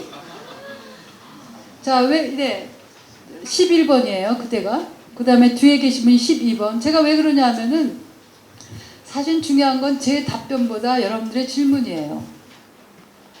질문이라고 하는 것은 하나의 초청장입니다. 그래서 저는 제가 그 12가지 질문에 하나하나 다 답변을 안 해도 시간이든 뭐든 여러분들은 그 질문 자체를 함께 들으면서 그 모든 질문을 다 소중한 하나의 그 초대장으로 받으시기 바라요. 왜냐하면 질문이라고 하는 하나의 시작이거든요. 제가 여기서 답변을 금방 한다고 해서 끝나는 것이 아닙니다. 그래서 저는 가능하면 제가 어디 강연장에 가면은 한 사람 질문 받고 거기 답하면은 어떻게 갈지 모르니까 우선은 첫 번째 라운드에서 누가 다 질문이 있는지 확인하고 한두 분이면은 그저 바로바로 하지만 많으실 때는 우선은 중요한 것은 제가 질문을 먼저 듣는 게 더 중요하다고 생각합니다. 자, 이제부터 자기가 받은 번호를 잘 기억하시면서 자, 1번부터 질문해 주세요. 교수님 강연을 이제 들으면 저는 교수님께서 복합적인 사유를 하신다는 그런 생각이 들어요. 그러니까 여기서 말하는 복합적인 사유라는 것은 일어나세요. 저 뒤에 계신 분들 듣게요. 어떤 문제를 볼 때 다층적이고 그러니까 한 가지 면으로만 보는 게 아니라 평소에 잘 말씀하시고 하는 것처럼 그런 지정학적인 관점에서 이게 복합적으로 이런저런 면에서 다 본다는 그런 걸 의미하는 거. 근데 이런 사유를 하시는 교수님을 보면 교수님은 지금 현대 철학을 하시는 분이잖아요. 근데 현대 철학적인 현대 지금의 담론이 약간 이런 복합적인 사유를 추구하는 거구나라는 걸 저는 이제 느끼고는 하는데 왜 이런 사유를 하게 됐는지 여태까지는 이런 사유를 하지 않았는데 왜 이렇게 복합적으로 접근을 하려고 하고 특히나 평등이나 공정을 논하지 않는 합리는 더 이상 합리가 아닌 것처럼 아까도 예시를 드신 것처럼 어떤 발제를 하면 이 놓치고 있는 그 문제는 왜 말씀 안 하시나요? 이렇게 나오는 것 자체가 평등이나 어떤 공정성에 대한 합리를 추구하기 때문에 그런 거잖아요. 어쨌든 그것에 대해서 왜 이런 사유를 하는 건지에 대해 설명 좀 듣고 싶습니다. 2번이 누구신가요? 그 종교적인 사람이거나 그러니까 종교적인 어떤 분위기나 또 어떤 권위적인 분위기 속에서 계속 자라오면 내가 하고 있는 사고가 이분법적인 사고일 거라는 의심조차, 그러니까 자각조차 못하는 경우들이 있는데, 그럼 우리가 이런 이분법적인 사고를 벗어나기 위해서 좀 더 내리다처럼 어떤 다양한 이런 시각을 갖기 위해서 우리에게 또 어떤 것들이 필요할까? 네, 그게 궁금해요. 3번이 누구시죠? 네. 두 가지 질문인데 처음에 가기 시작하실 적에 데리다가 어린 시절에 혼자라고 하시니까 16세 때라고 하시면 굉장히 많은 훈련을 했다고 하셨어요. 내가 스스로 한 복합 훈련인지 아니면 체계적으로 받은 훈련인지 좀 알려주세요. 또 두 번째 질문은 이분이 제가 잘 몰라서 그래요. 완전히 빈 상태로 와서 들었기 때문에 이분이 한국이나 인도 같은 데서 한 1년 이상씩 살아본 경험이 있는가. 그렇기 때문에 완전히 많은 것이 바뀌었을 것도 생각이 돼요. 두 가지만. 자, 4번이 누구시죠? 감사합니다. 좋은 강의 해주셔서 감사드리고요. 두 가지 질문 드리고 싶습니다. 사실 용서에 대해서 지금 많이 생각을 하고 있다가 한나 아렌트의 이제 용서에 대한 개념의 한 구절을 읽었는데 그러니까 처벌의 가능성이 없는 곳에는 용서의 가능성도 없다라고 하는 말을 확장시켜 보니까 용서가 일어나지 않으면 화해도 일어나지 않는 것이고 화해가 일어나지 않으면 가해자는 언제나 가해자로 그리고 피해자는 언제나 피해자로 그럼으로써 우리는 언제나 이제 과거에 묶인 존재로서 이제 새로운 삶의 가능성부터 열리지 않는다. 이 개념이 굉장히 명징하게 다가왔습니다. 그렇기 때문에 이걸 이제 세월하고 연결시켜 본다면 그 진실규명이라고 하는 것이 이루어져야 하는 것이고 처벌의 가능성이 열려야 하는 것이고 그것으로부터 이제 용서의 가능성과 화해와 새로운 삶의 가능성이 이제 명징하게 다가왔었는데 오늘 그 데리다 강의를 들으면서 좀 혼란이 왔던 것은 뭐였냐면 가능한 개념은 언제나 이제 불가능한 개념이다. 다시 말해서 용서라고 하는 것은 용서할 수 없는 것을 용서하는 것이다. 라고 하는 개념을 들으면서 이제 한나 아렌트의 그 개념과 약간 그 부딪히는 느낌 이런 것을 받았습니다. 그래서 좀 그런 오해가 있었기 때문에 그가 혹시 이제 진리와 정의의 적이다. 명징한 것을 오히려 이제 명징하지 않은 것처럼 표현하는 것을 된 것이 아니었나 그런 생각이 들었습니다. 싶었고요. 네. 나는 호스피탈리티 투 컴 아직 오지 않은 환대라고 하는 개념 그리고 또 이제 미래를 기억하는 개념이 대단히 중요하다. 그 데리다에게 있어서는 신학에서 보면은 정말로 좀 미래를 선취하는 개념이라든지 그런 것도 굉장히 이제 중요한데 그런 개념 그런 신학적 개념을 데리다가 인용하거나 아니면 사용했던 것이죠. 네, 안녕하세요. 좋은 강연 감사드립니다. 저는 지금 대학교에서 정치학과 철학 전공하고 있는 손한이라고 합니다. 사실 수업 시간에 카프가의 법 앞에서라고 하는 작품에 대해서 데리다가 해석한 걸 제가 본 게 처음 데리다를 접한 거였는데 그때도 그렇고 사실 느낌이 약간 동양 철학에서 이야기하는 되게 양가적인 것의 공존성이랄까 이렇게 되게 많이 느껴졌어요. 그래서 아까 어떤 한 분이 인도에서도 막 하셨는데 그 이야기를 하셨던 게 실제 불교를 비롯한 동양 철학에 대해서 접한 적이 있는지 아니면 단순히 사후적으로 데리다에 대한 것을 동양 철학과 연결짓는 것에 불과한 것인지 실제적인 그 관계에 대해서 조금 궁금하고요. 두 번째는 그 현대 더블 바인드? 네. 이제 필요성과 불가능성의 공존인데 사실 이게 동시에 저는 현대 두 축인 정치와 윤리에도 똑같이 적용된다고 생각합니다. 그러니까 윤리라고 하는 것, 그러니까 무조건적인 현대가 사실 되게 좋고 지향해야 될 것이지만 현실적으로 봤을 때는 현대의 정치가 조금 더 지배적인 게 현실이잖아요.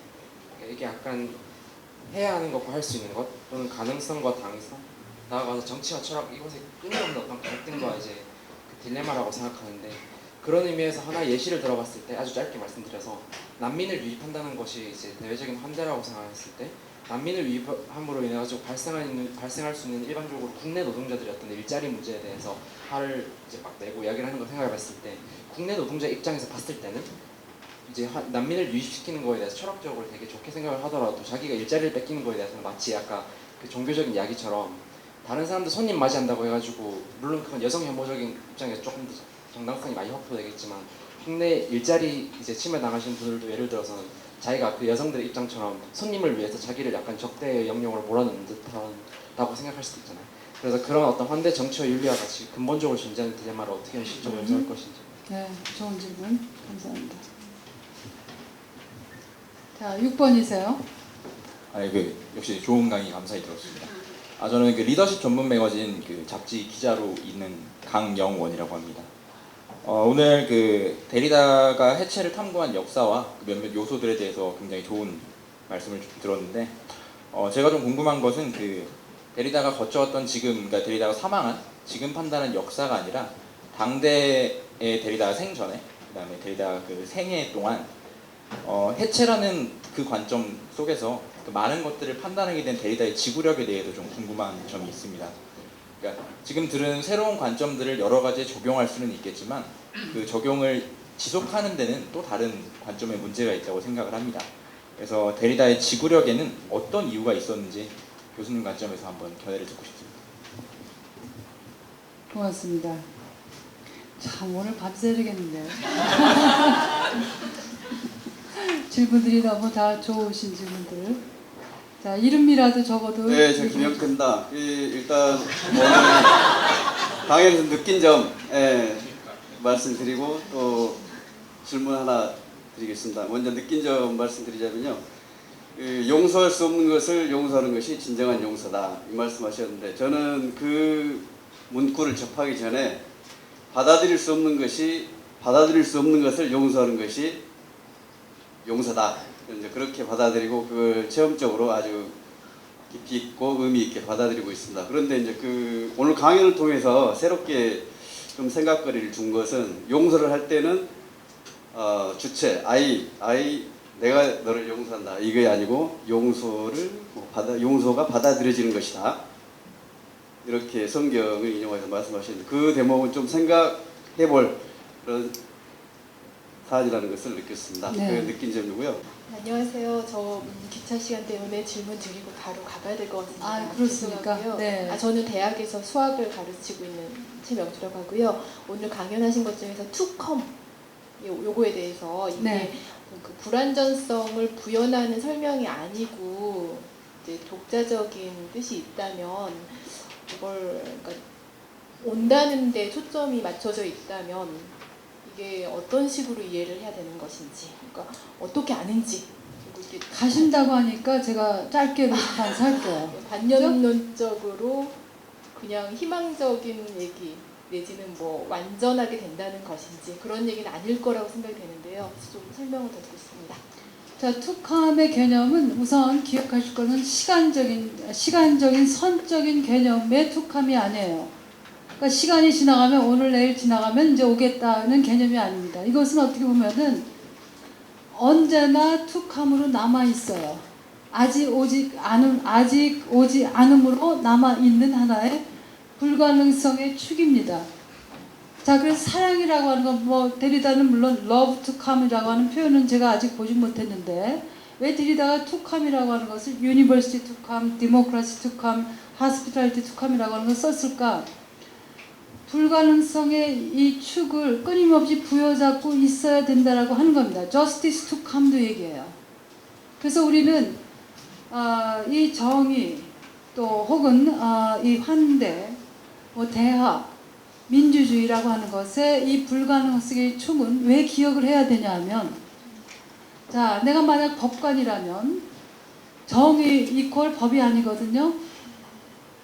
자, 법관이라면은 데리다의 이거 표현입니다. 법관은 이 헌법책을 가지고서 이제 판단을 하겠죠. 그렇지만 어떤 자세로 해야 되냐 하면은 모든 케이스가 마치 새 케이스인 것처럼 새롭게 케이스를 생각해야 되고, 그 다음에 이 법이라고 하는 것이 정의가 아니라고 하는 것을 늘 기억해야 된다고 얘기해요. 그래서 영어로 하면은 정의의 justice에 대문자 J가 있고 소문자 J가 있어요. 그리고 법도 대문자 L을 쓰고 또 소문자 L을 쓰면서 복수로 씁니다.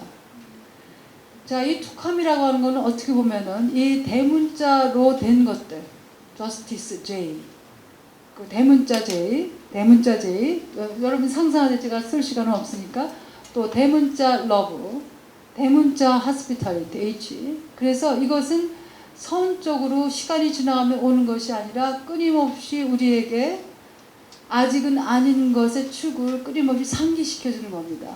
그래서 정치가들은 디모크라시 투캄을 기억하면서 내가 아무리 민주주의 국가라고 하지만은 인간이 만든 제도들, 구조들은 언제나 한계들이 있어요.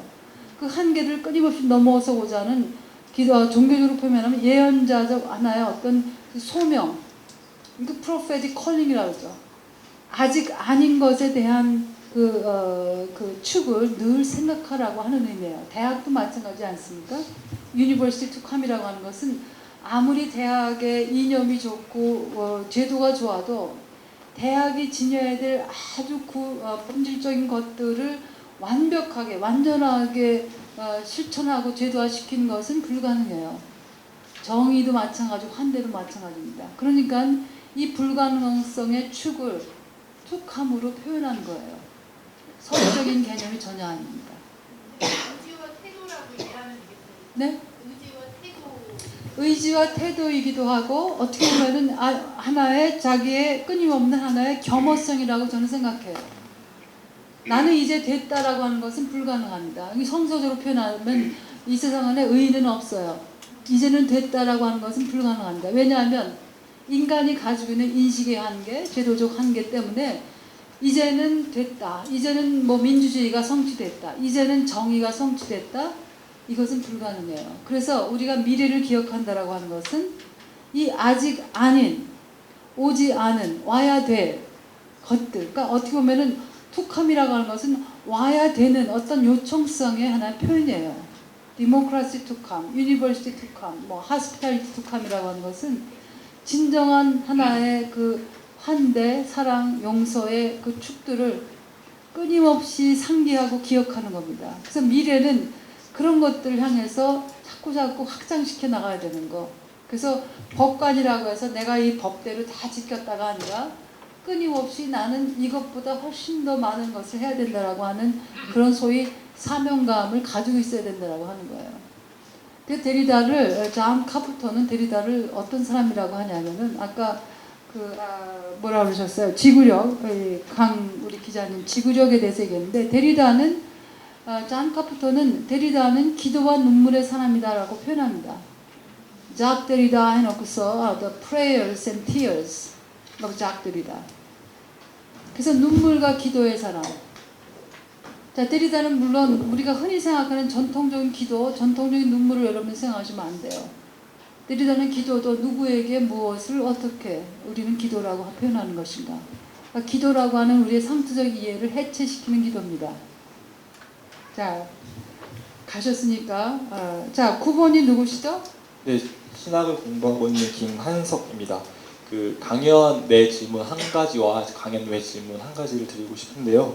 그 환대의 윤리는 현실적으로 가능한가에 대해서 묻고 싶은데 어떤 점에서 그러하냐면 그 이제 환대가 타자에 대한 나 자신의 확장이라면 이제 나 자신을 이제 사회적으로는 공동체라고 볼 수 있을 것 같은데 그러면 이제 그 자신을 내어줌이라는 게 하나의 희생이라면 그것은 또 타자의 그 뭔가 환대에 대한 양가성, 자신에 대한 적대라고 생각이 좀 들었거든요.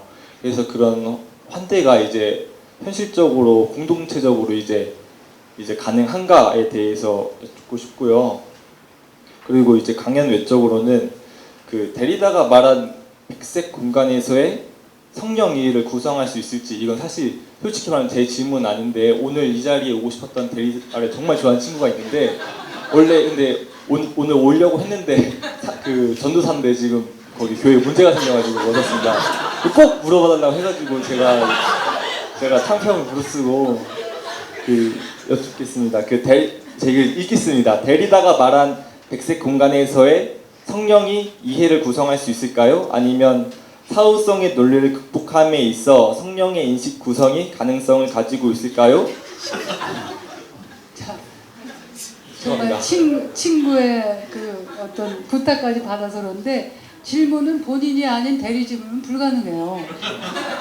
대리 질문 자체는 불가능하다 우선 전해주시고 또 두 번째는 지금 그 쓰신 개념들 있지 않습니까? 백색 공간이라든지 특정한 개념들은 언제나 특정한 정황을 배경으로 해요. 그래서 왜 대리 질문이 불가능하다고 얘기하냐면은 질문이라고 하는 것은 그 질문자나 질문자가 쓰고 있는 개념들이 어떤 특정한 정황들, 그래서 컨텍스트 스페시픽이라고 하면 정황 특정성과 연결되어 있기 때문에 예를 들어서 그분이 백색 공간이라고 하는 것을 어떤 의미를 쓰셨는지 제가 우선 물어봐야 돼요. 그래서 그런 질문이 가지고 있는 다양한 개념들을 본인이 설명할 수 없는 거기 때문에 질문 자체가 굉장히 중요한 것 같은데 사실 그 본인의 부가 설명이 필요합니다. 제가 한국말로 된 그 데리다를 이제 요새 틈만 나면 이제 컴퓨터 무거운 거 들고 와서 책방 교보문 거 가지고 제가 그 찾아보고 있는데요. 번역어들이 이제 많은데 제가 이해할 수는 없는 말들이 참 많아요.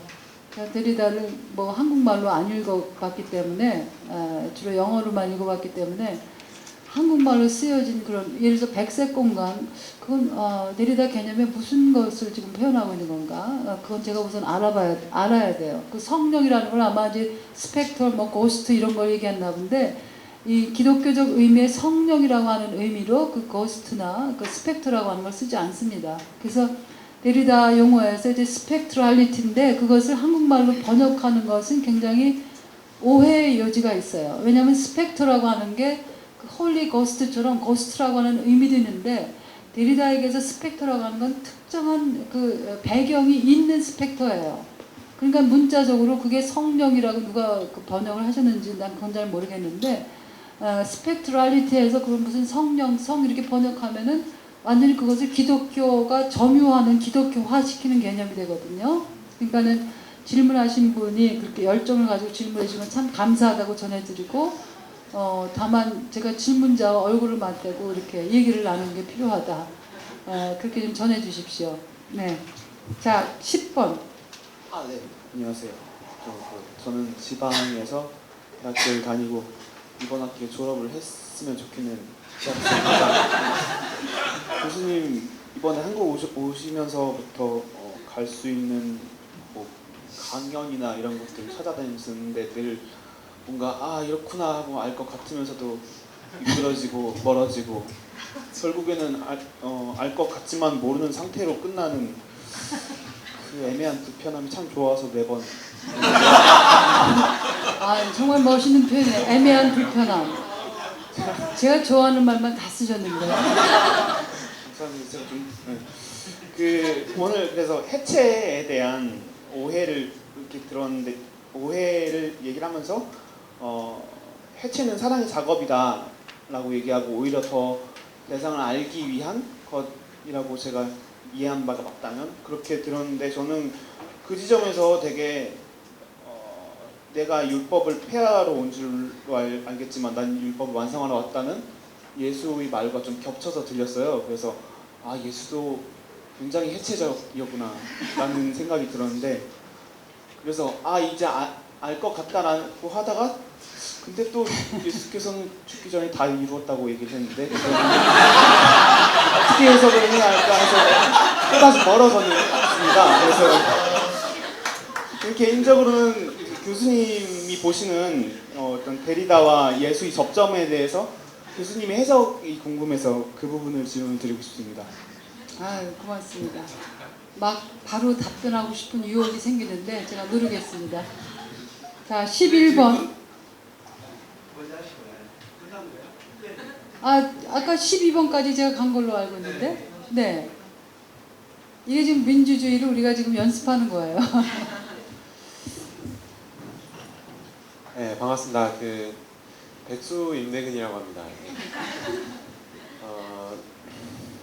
뭐 우연한 계기로 오게 됐는데 저는 신앙 가지고 계신 분이 많은 것 같은데 저는 신앙인은 아니고요. 배에다가 이제 에디스트로서의 어떤 그런 것들 패스하겠다고 했는데 저도 그런 생각을 가지고 있습니다. 그래서 뭐 두 가지 생각이 좀 드는데요. 이제 하나는 오늘 포스트 모던적인 이야기 굉장히 많이 하셨는데 아무래도 발제가 될 것 같아요. 네, 그래서 그냥 우리가 이제 그 유혹을 다 이겨내야 돼요. 자, 질문이 무엇입니까? 예, 질문을 하겠습니다. 질문이 있을 것도 같아요, 아마도. 주님께서는 아마 이제 답변을 하실 것도 같습니다. 일단 첫 번째로 이제 포스트 모던의 특징이라고 하면 이제 하나의 이제 여러 가지 기회와 가능성을 열어놓고 이제 뭔가의 지향성을 잊지 않는 것이라고 저는 생각을 하는데 본질에 대한 가치를 잊지 않고 계속 지향하는 것에 대한 어떤 그런 자성의 의미를 부여해 주는 것은 의미가 있다고 생각을 하지만 이게 하나의 단단한 어떤 담론을 만들어내지 못한다는 느낌이 계속 받거든요. 그런데 만약에 제 생각에도 뭐 담론을 만들었으면은 그게 포스트 모던이라고 불리지 않겠죠. 하나의 새로운 이름이 붙여질 거라고 생각하지만은 여튼 저희가 그런 과도기적 시점에 살아가는 사람으로서 나는 이제 대안적인 부분을 찾아가는 과정에서 포스트 모던을 어떻게 이제 생각하고 발전시킬 수 있을지 제가 저는 새 시대의 시민으로서 네, 어떻게 생각하면 될지에 대한 부분이 하나 있고요. 두 번째는 아까 이제 아브라함적 환대에 대해서 이야기를 해주셨는데 제가 신앙에 대한 배경이 없기 때문에 요거에 대한 구체적인 설명을 조금 더 해주셨으면 좋겠습니다. 아까 호스피탈리티라고 이제 약간의 인용을 하셔서 설명을 해주셨는데 그거가 아마 제가 생각하기에는 기독교나 이런 아브라함적 종교에서 말하는 환대의 전부는 아닐 것 같습니다. 그래서 혹시나 이제 저한테 친절하게 알려주신다면 좋겠습니다. 감사합니다. 고맙습니다. 자, 12번 질문이 있어요. 안녕하세요. 기숙학교에서 방학이라서 도망쳐 나온 고등학생이자 퀴어인데 저는 그냥 퀴어인 하윤이라고 하는데 저는 일단은 제 삶에서 어떤 윤리라는 거는 보통 어떤 삶의 지침이 되잖아요. 근데 제 삶에서 어떻게 실천할 수 있을지가 그게 문제가 되는데 뭐냐면 환대의 윤리라는 게 사실 이제 환대할 수 없는 자를 환대해야 되는 거잖아요. 그러야만 환대의 의미가 있는 것인데 저는 이제 그럴 수 없는 경우 이제 그런 불가능성의 경우들을 많이 맞이하게 되죠. 예를 들어서 혐오 세력들이라던가 아니면은 이제 뭐 가장 가깝게는 가족이 그러고 이제 사실상 목숨의 위협까지 느낀 적이 있을 정도의 그런 일들이 잦은데 그런에도 불구하고 그런 윤리를 제가 어떻게 실천할 수 있을까라는 그 질문을 드리고 싶었습니다. 네, 고맙습니다. 자, 12번 했는데 아마 추가 질문요. 우리 김 선생님은 짧게. 네. 전문적으로 공부를 한 건 아니지만 이제 데리다를 접하면서 해체에 대한 오해가 있다고 말씀하셨는데 디컨스트럭션 영어로. 네, 근데 이제 맥락으로 보면 그걸 우리식으로 또는 영어식으로 표현한다면 재구성, 재구축, 리컨스트럭션 하면 의미가 딱 와닿을 것 같은데 그걸 이제 디컨스트럭션에 방점을 두고 네. 그걸 구사한 이유를 여쭤보고 싶습니다. 우리 학생들이 많이 물어보는 질문 중에 하나입니다. 사실. 그냥 리컨스트럭션 하면 참 편안한데 왜 디컨스트럭션 해가지고 이렇게 혼돈과 그걸 낳느냐. 네, 알겠습니다. 네. 데리다라는 분은 선생님을 통해서 페이스북에서 처음 듣게 된 이름이고요. 아까 저기 댓글 달아주신 분인가요? 네, 맞습니다. 그러세요? 네, 저는 경남 고창에서 왔습니다. 마침 서울에 있게 돼서. 그 제 질문은 저는 환대라는 말은 헨리 나우엔의 책에서 읽게 돼서 알게 된 건데 거기서 얘기하는 것과 데리다가 얘기한 환대는 다른가 보다. 어디에 나오는 거 하고? 헨리 나우엔. 헨리 나우엔, 예. 네, 거기서 이제 저는 환대라는 말을 듣게 됐고요. 그분은 환대를 통해서 이제 하나님과 인간, 이제 그분의 신앙의 접근과 그 구체적인 우리들의 삶을 많이 설명하고 있었어요. 근데 이제 오늘 들은 말은 그럴 것이다라는 제 전제된 개념을 갖고 들었는데, 다른가 보다 이렇게 이해를 하면서 들었습니다. 알고 싶어서 질문드립니다. 네, 고맙습니다. 예, 치과 의사고요. 허인식이라고 합니다. 네. 저는 그 자연과학을 하는 사람 입장에서 한번 여쭤보고 싶은 내용이 있는데요. 이 자연과학이라는 것은 기본적으로 분석적인 방법으로 그 스터디라는 것을 기본으로 하고 있습니다. 어떻게 보면 이 데리다적인 사고는 굉장히 그 단계를 이미 지나서 보다 높은 차원의 사유 양식에 해당한다라고 저는 생각을 하는데요. 제가 한 가지 저 데리다를 굉장히 좋아하는데 좀 이렇게 젊은 학생들이 공부하는 입장에서 우리가 그 분석적인 사고를 어느 정도 익숙하지 않은 상태에서 데이터적인 사고에 대한 그 선호도를 갖게 되면 기본적으로 어떤 그 깊이 있게 갖추어야 될 어떤 기본적인 인포메이션에 대한 좀 뭐라고 해야 되나 이 습득이 좀 약해지지 않을까 하는 좀 우려가 있습니다. 그래서 선생님께서 그런 면에서 이게 데이터적인 어떤 그런 양가적인 사고를 하기 위한 그 전제 조건으로서의 어떤 학습하는 방법들을 좀 이렇게 말씀해 주시면 많이 도움이 되지 않을까 생각합니다. 고맙습니다.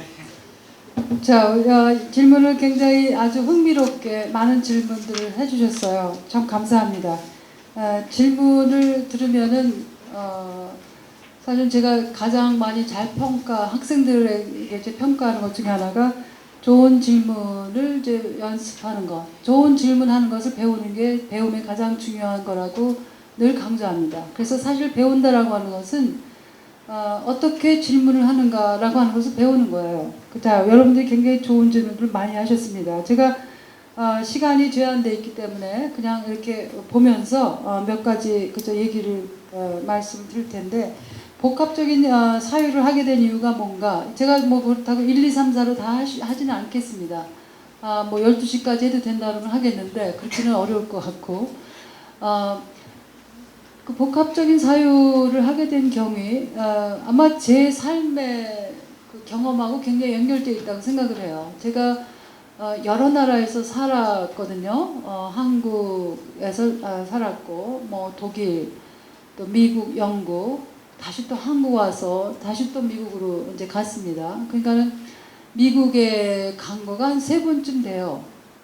학생으로 갔다가 또 그 어느 위스콘신 메디슨이라는 데 미국 교회 목회자로 갔었어요. 아마 그거를 아시는 분들은 많지 않을 텐데, 그리고 나서 이제 미국 대학교에 제가 교수로 갔죠. 그래서 사실 미국이라고 하는 경험을 이제 다양한 역할 속에서 하니까 미국이 다르게 경험돼요. 자기 역할 속에서. 그러니까 하나가 아니죠.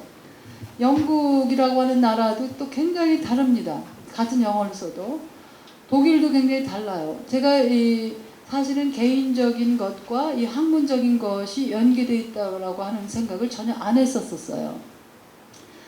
개인적인 것과 학문적인 것이 연계되어야 된다라고 경험을 처음 한 게 미국 대학에 이제 가서 박사과정에 들어갔습니다. 이제 페미니즘 과목을 들으면서 어떻게 개인적인 것이 학문적인 것과 연계되어야 되는가.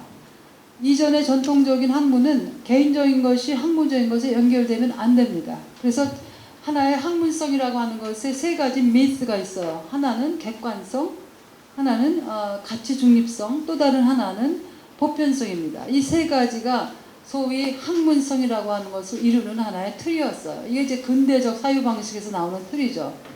거기에서는 개인이라고 하는 것은 개입이 되면 안 됩니다. 그래서 전통적으로 글 쓰는 분들은 여전히 필자는 이런 3인칭을 씁니다.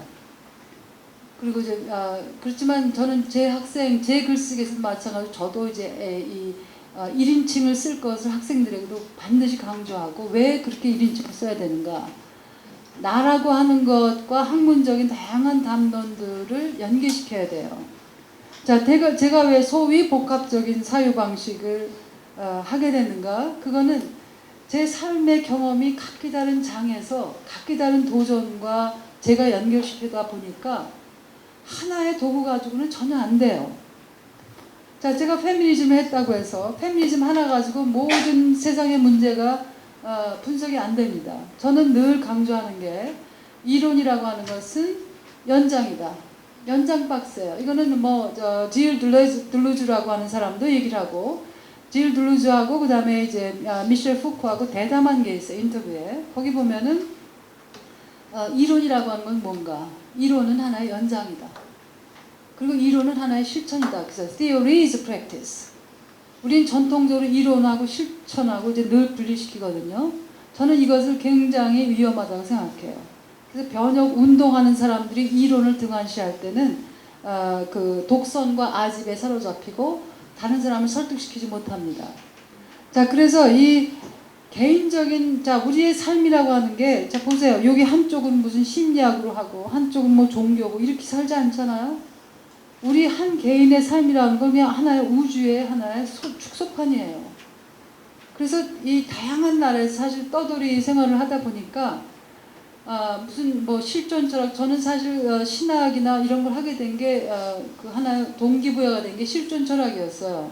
그래서 한국에서도 이제 뭐 니체 무신론 가지고 이제 논문 썼는데 그런 거 하나 가지고 우리 삶의 그 다양한 보조들이 분석이 안 돼요. 그래서 자, 연장을 여러 개 가지고 있어야 우리 치과 선생님도 마찬가지 아닙니까? 연장이 여러 개 있지 않으세요?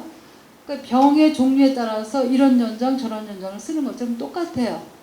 다양한 이론들을 여러분들이 열심히 공부하는 이유는 무슨 지적 허용에서 나오는 것은 냄새가 나요.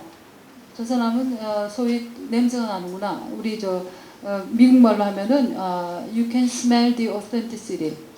저 사람이 정말 그 개념들이나 사상을 자기 걸로 만들어서 하는지 아니면 겉으로 하는지 다 드러나요. 그래서 늘 그런 얘기를 제가 합니다. 어쨌든 간에 냄새가 나. 정통한지 아닌지 냄새가 난다는 표현하는데 복합적인 시선을 가지게 된 거는 제 개인적인 삶의 여러 가지 정황들 그런 것들을 질문하다 보니까 뭐 페미니즘이라고 하는 툴 하나만 가지고 안 돼요. 자, 인종의 문제 있죠. 그러다 보니까 탈식민의 문제 다뤄야 되죠. 또 이런 절대 사유의 절대성, 아까 학문성이라고 얘기했잖아요. 근대가 가지고 있는 한계를 보니까 포스트모더니즘을 봐야 돼요. 그래서 저는 우리 학생들에게 전공이 무엇이든지 상관없이 방학 때는 소위 현대 담론이라고 하는 것들을 기본적으로 그 관점을 공부하라고 강력하게 권합니다. 그래야 자기가 연장을 하나만 가지고 있을 때하고 연장을 3개, 4개, 5개 가지고 있을 때에 지을 수 있는 하나의 할 수 있는 일의 종류가 완전히 달라져요. 아마 우리 의사 선생님은 잘 아실 겁니다. 아무리 유능한 사람이라도 하나 연장 가지고 뭔가를 하는 건 한계가 있어요. 그래서 제가 복합적인 사고를 하게 된 하나의 것은 제가 사실은 좀 끈질긴 게 있거든요. 다른 건 모르겠는데 끈질기게 하나의 물음이 생기면은 그것과 씨름하느라고 이것저것 다 쫓아다녀요. 그러다 보니까 이 문제 걸리면 이 문제를 파고 들다 보면 또 다른 거랑 연결이 되고 그래서 사실 제가 이렇게 여러 나라에서 돌아다니면서 살게 된 것들 그러한 것들도 이 하스피탈리티 문제도 우리가 뭐 시간이 지나서 말은 안 했지만 이 언어의 문제가 환대의 문제하고 이 데리다는 굉장히 연결시킵니다. 그 데리다가 한번 미국에서 강연을 하면서 내가 불어로 하지 않고 당신 나라 말로 내가 지금 강연을 합니다. 이렇게 표현해요. 그러니까 이거는 뭐예요? 데리다가 불어로 하면은 알아들을 사람 없잖아요. 그러니까 자기가 불편해도 자기 나라 말이 아닌 영어로 이제 하는 거죠. 불편한 말이지만 그거는 하나의 어떤 의미에서는 이 언어가 얼마나 이 환대, 적대 문제와 연결시키는가를 이제 암시로 보여주고 있는 거예요. 그래서 데리다의 책에 이제 모노링귀얼리즘이라고 하는 게 있거든요. 그래서 뭐라 해야 되나요? 모노링귀얼이라고 하는 게 한 나라 말만 하는 거거든요. 한 말만 하는 거. 그러니까 모노링귀얼리즘이라고 하는 제목의 짧은 책이 있습니다. 그래서 이 언어라고 하는 것이 얼마나 다양한 개념과 연관되어 있는가. 자, 한 질문 가지고 사실은 1시간, 2시간을 다 이제 우리가 얘기할 수가 있는데, 자, 우리가 아까 용서에 대해서 말씀하셨는데 누가 하셨죠? 선생님 성함을. 저는 방산동 성북학교에서 목회하고 있는 김일웅입니다. 네, 목사님이시군요. 제가 이제 용서에 대한 책이 희망하기는 이제 올해 말에 나오기를 바래요. 우리 저기 어느 동력 출판사에 계신 분이 어디 저쪽에 앉아 계신데요. 제가 원고는 이제 초고는 다 썼고 거기에 보면은 지금 말씀하신 그 한나렌트과 데리다가 한나렌트하고 달라지는 지점 바로 그 지점입니다. 아렌트는 처벌할 수 없는 사람을 용서하는 건 불가능하다. 그러니까 용서가 가능한 용서란 뭐냐 하면은 처벌이 가능할 때 용서가 비로소 가능하다고 봐요. 데리다는 그 지점에서 데리다가 이제 예를 든 경우가 이제 한나렌트하고 이제 양겔로비치라고 하는 사람인데 그 지점에서 양겔로비치는 이제 입장을 바꿔요. 초기에는 그렇게 처벌할 수 없는 사람들을 는 용서할 수 없다는 나중에 입장이 바뀌는데 데리다 같은 경우는 처음부터 끝까지 한나 아렌트의 입장과 그 지점에서 갈라집니다. 왜냐하면 진정한 용서라고 하는 거. 여기서 용서에도 이 똑같은 축이 들어가요. 용서의 정치와 용서의 윤리가 들어가는데 윤리가 우리가 흔히 생각하는 그 윤리를 생각하시면 안 됩니다. 여기에서 윤리는 레비나스가 얘기하는 윤리예요. 레비나스는 첫 번째 철학은 윤리다 이렇게 선언을 합니다. First philosophy가 ethic이라고 얘기를 해요. 이 ethic은 그냥 우리가 여러 가지 윤리 과목, 뭐 도덕 과목 그런 윤리가 아니에요. 가장 근원적으로 우리가 해야 될 일들을 얘기를 하는 겁니다. 이거는 언제나 불가능성의 축을 가지고 있어요. 그래서 아렌트와 이제 데리다가 그 지점에서 그 용서에 대해서는 다른 입장을 가지고 있습니다. 자, 그 다음에 아까 환대 투캄, 환대, 하스펠 투캄 얘기를 하셨는데 그런 지점에서 사실은 이 용서의 개념과도 연결이 돼요. 진정한 환대를 왜 데리다가 끊임없이 우리는 환대가 무엇인지 모릅니다 라고 시작을 하냐면은 환대라고 하는 것은 언제나 와야 될 환대예요. 그래서 환대는 언제나 beyond hospitality, beyond hospitality 그런 표현도 씁니다. 환대는 언제나 환대 넘어서요 환대예요. 우리가 환대가 이것이다 라고 규정하는 그것 너머에 언제나 있습니다. 언제나. 사랑이라고 하는 것과 아마 여러분들이 시키시면은 조금 이해가 되실 거예요. 우리가 사랑은 XXX다 라고 규정하는 그 순간 그것으로부터 넘어서야 돼요. 그렇지 않습니까? 다 이렇게 분석 가능하고 규정 가능한 것으로 제한될 수가 없다라고 하는 거예요. 끊임없이 저쪽에 있는 것, 우정이라고 하는 것도 그렇고.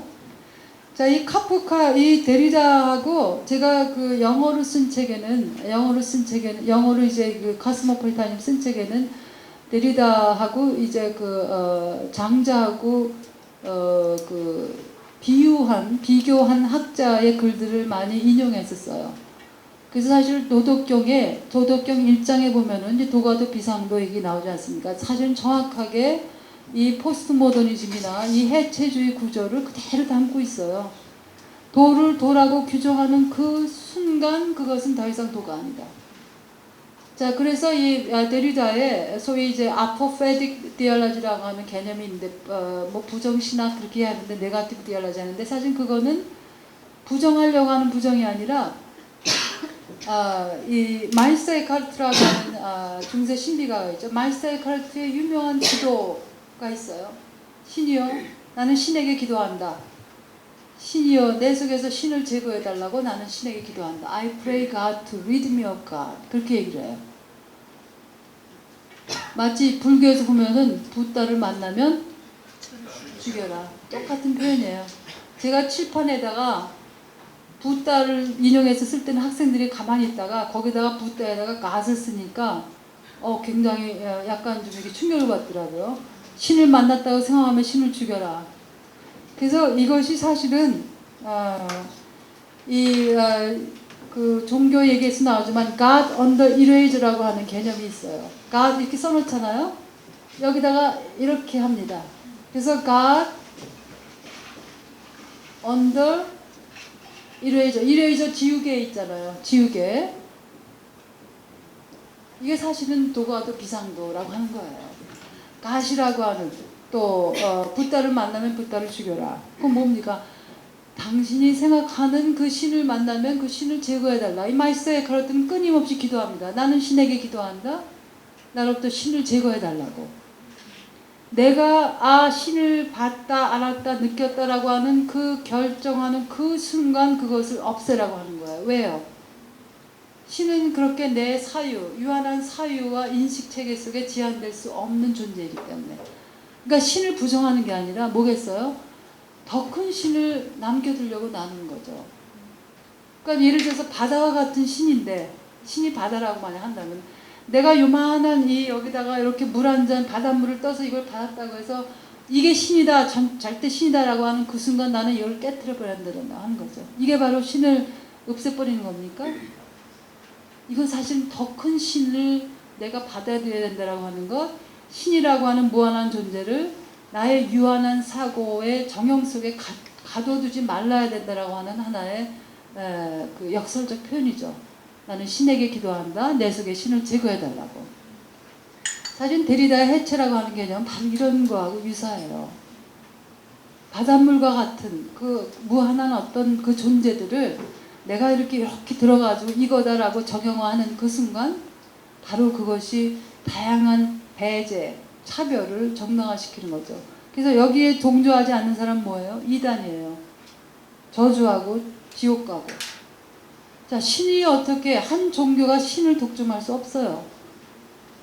사실 여기 제가 기독교 얘기를 많이 하는 이유 중에 하나는 여기가 꼭 기독교 공간만이 아니라서 그게 아니라 데리다의 책들을 보시면은 유대교, 기독교와 끊임없이 인게이지합니다. 왜 그러냐면요.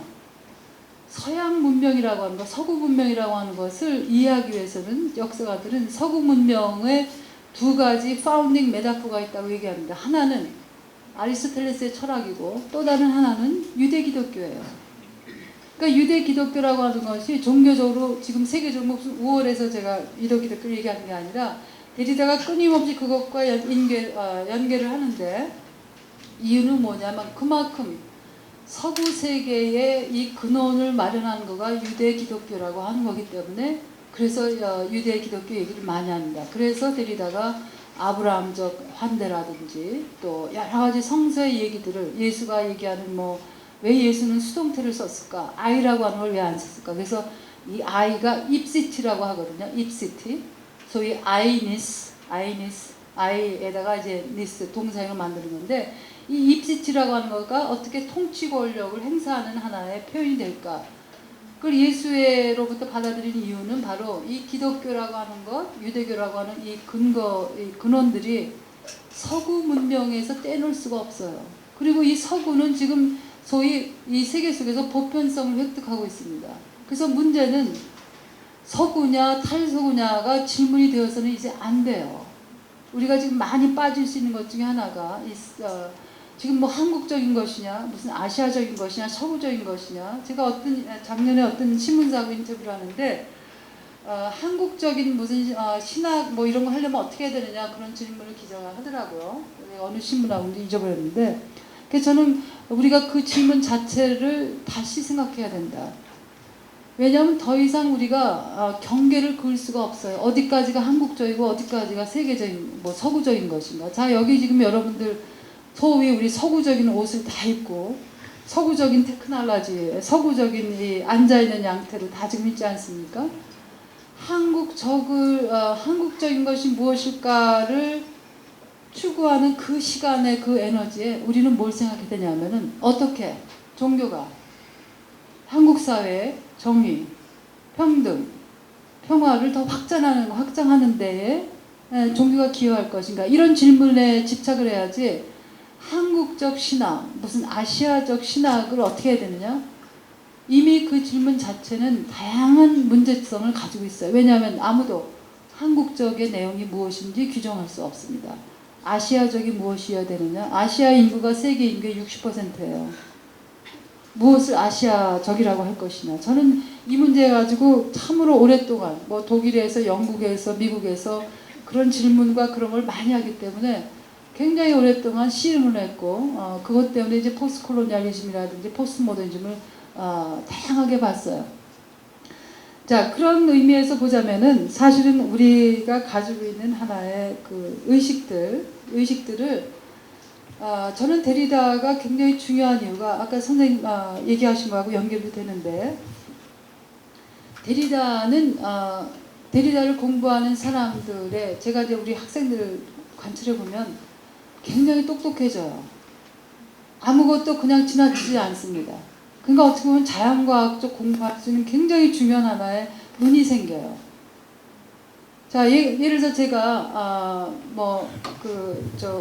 웃음에 대해서 얘기하잖아요. 그러면은 이제는 데리다를 한 학기 공부하고 나면은 이 얼굴이 무엇인가, 내가 타자를 인식하는 그 사이트라고 하거든요. 이 데리다는 눈하고 이 손을 굉장히 중요하게 생각합니다.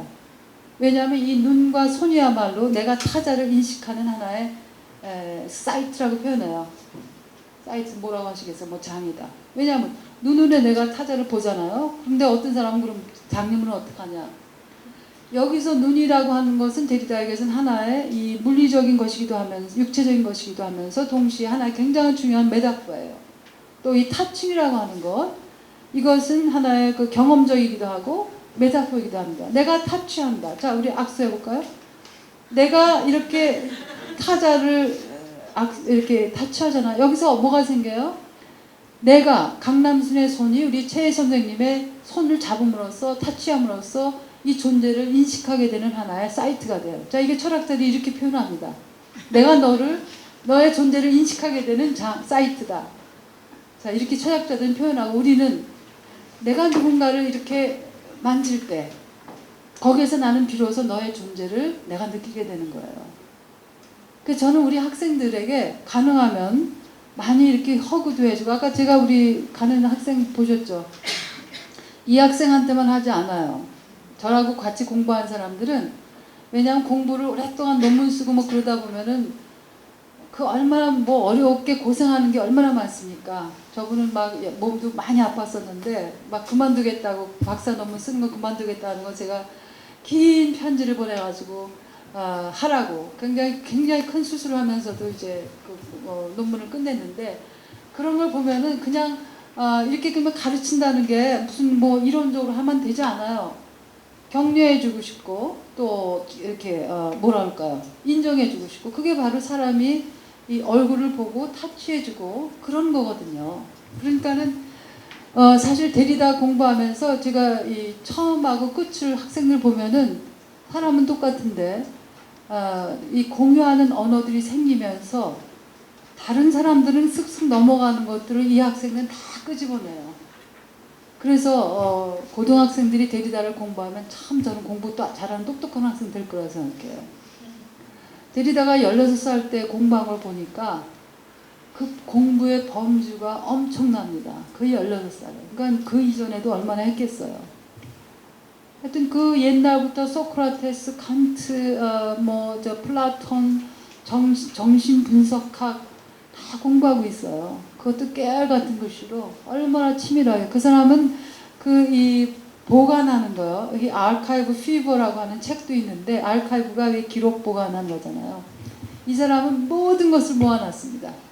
하다못해 그 데리다 아카이브 보면은 재밌는 거가 제가 사진을 찍어놨는데 왜 어디 맥주 마주 그런 펍 있잖아요. 그런데 가면은 이 메모지 이 컵 놓는 거 뒷받침 그런 거 받치는 게 그런 거에다도 메모를 했는데 그런 것도 다 가지고 있어요. 그리고 이제 그 포스트잇은 제가 못 봤는데 이렇게 사람들이 이제 오피스 앞에 나 왔다 갑니다 그런 포스트잇 있잖아요. 그런 것도 다 모아뒀대요. 그래서 이 아카이브 퓨버라고 하는 책이 있는데 이게 존재의 자취들이잖아요. 이 트레이스라고 하는 개념도 중요한데 사실은 이런 메모라든지 모든 것들이 사실 우리의 자취들이에요. 그래서 그런 것들을 예민하게 보다 보면은 학생들이 데리다 시간을 택하지 않은 사람과 그래서 어떤 학생이 농담으로 그런 얘기를 해요. 우리는 이제 데리다 시간을 택한 사람과 택하지 않은 사람으로 분류될 것이다. 왜냐하면 이렇게 다양한 얘기를 하다 보면은 자기의 그 현장에서 미국의 신학대학원은 굉장히 다양한 직업들을 가진 사람들이 많아요. 지금 이렇게 의사 선생님이 계신데 우리 신학대학원에도 의사가 있습니다. 변호사가 어떤 학기는 3명이나 돼요. 고등학교 선생님이 있고 또 채플린도 있고 이미 채플린 또 저 바텐더도 있어요. 제가 아주 아끼던 학생 중에 하나가 바텐더예요. 나중에 보니까 그 바텐더 아시죠? 뭐 칵테일 해주는 사람 바텐더도 있고 또 병원에서 그 간호원으로 일하시는 분도 있고 다양한 직업을 가진 사람들이 직업을 바꾸려고 신학대학원에 오는 게 아니라 자기의 지적 어떤 갈증 때문에 와서 다른 사람 3년 걸릴 거를 7년에 걸려서 하고 있는 변호사를 봤어요. 그 학생은 늘 제 과목 듣는 사람 중에 하나인데 자기가 매 학기마다 질문을 한대요. 내가 도대체 이걸 왜 고생을 사서 하는가?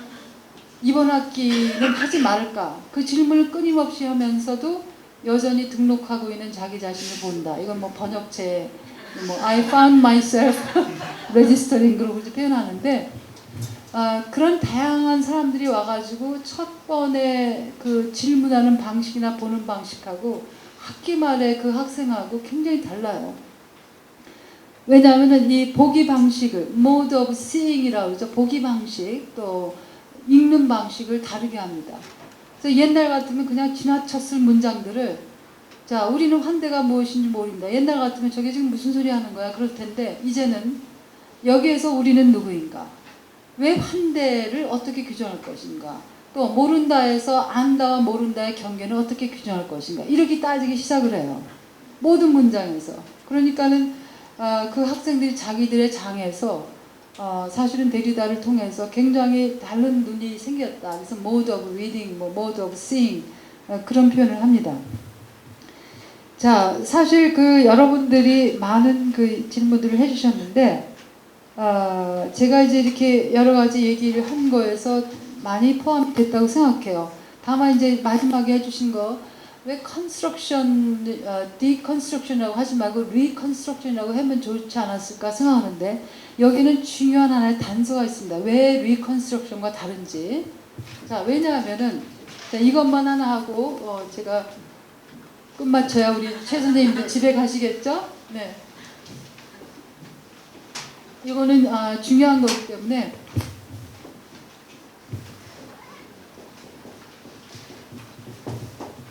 자, 컨스트럭션에 제일 많이 쓰는 이미지가 뭐세요? 자, 우리 집을 짓는다. 그죠? 집을 져요. 자, 집을 짓는다라고 할 때에 전제되는 것들이 뭐예요? 변하지 않는 unchanging foundation이 있어야 돼요. 그죠? 변하지 않는 터전, 그죠? foundation, unchanging foundation. 자, 여기 전제들이 있어요.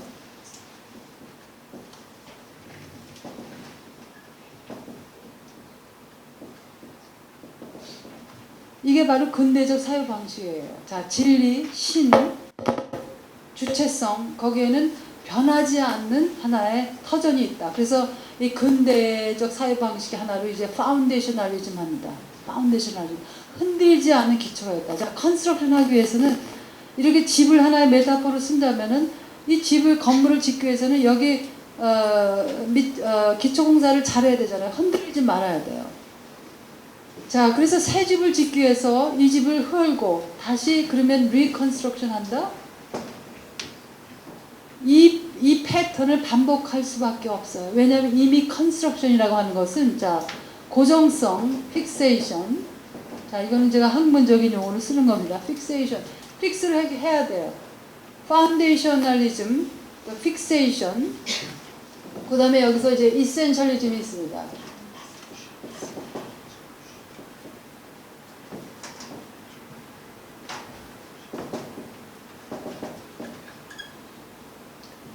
이센셜리즘이라고 하는 것은 변하지 않는 무엇이 있다고 보는 거예요. 에센스가 있다. 우리가 에센스 얘기하죠.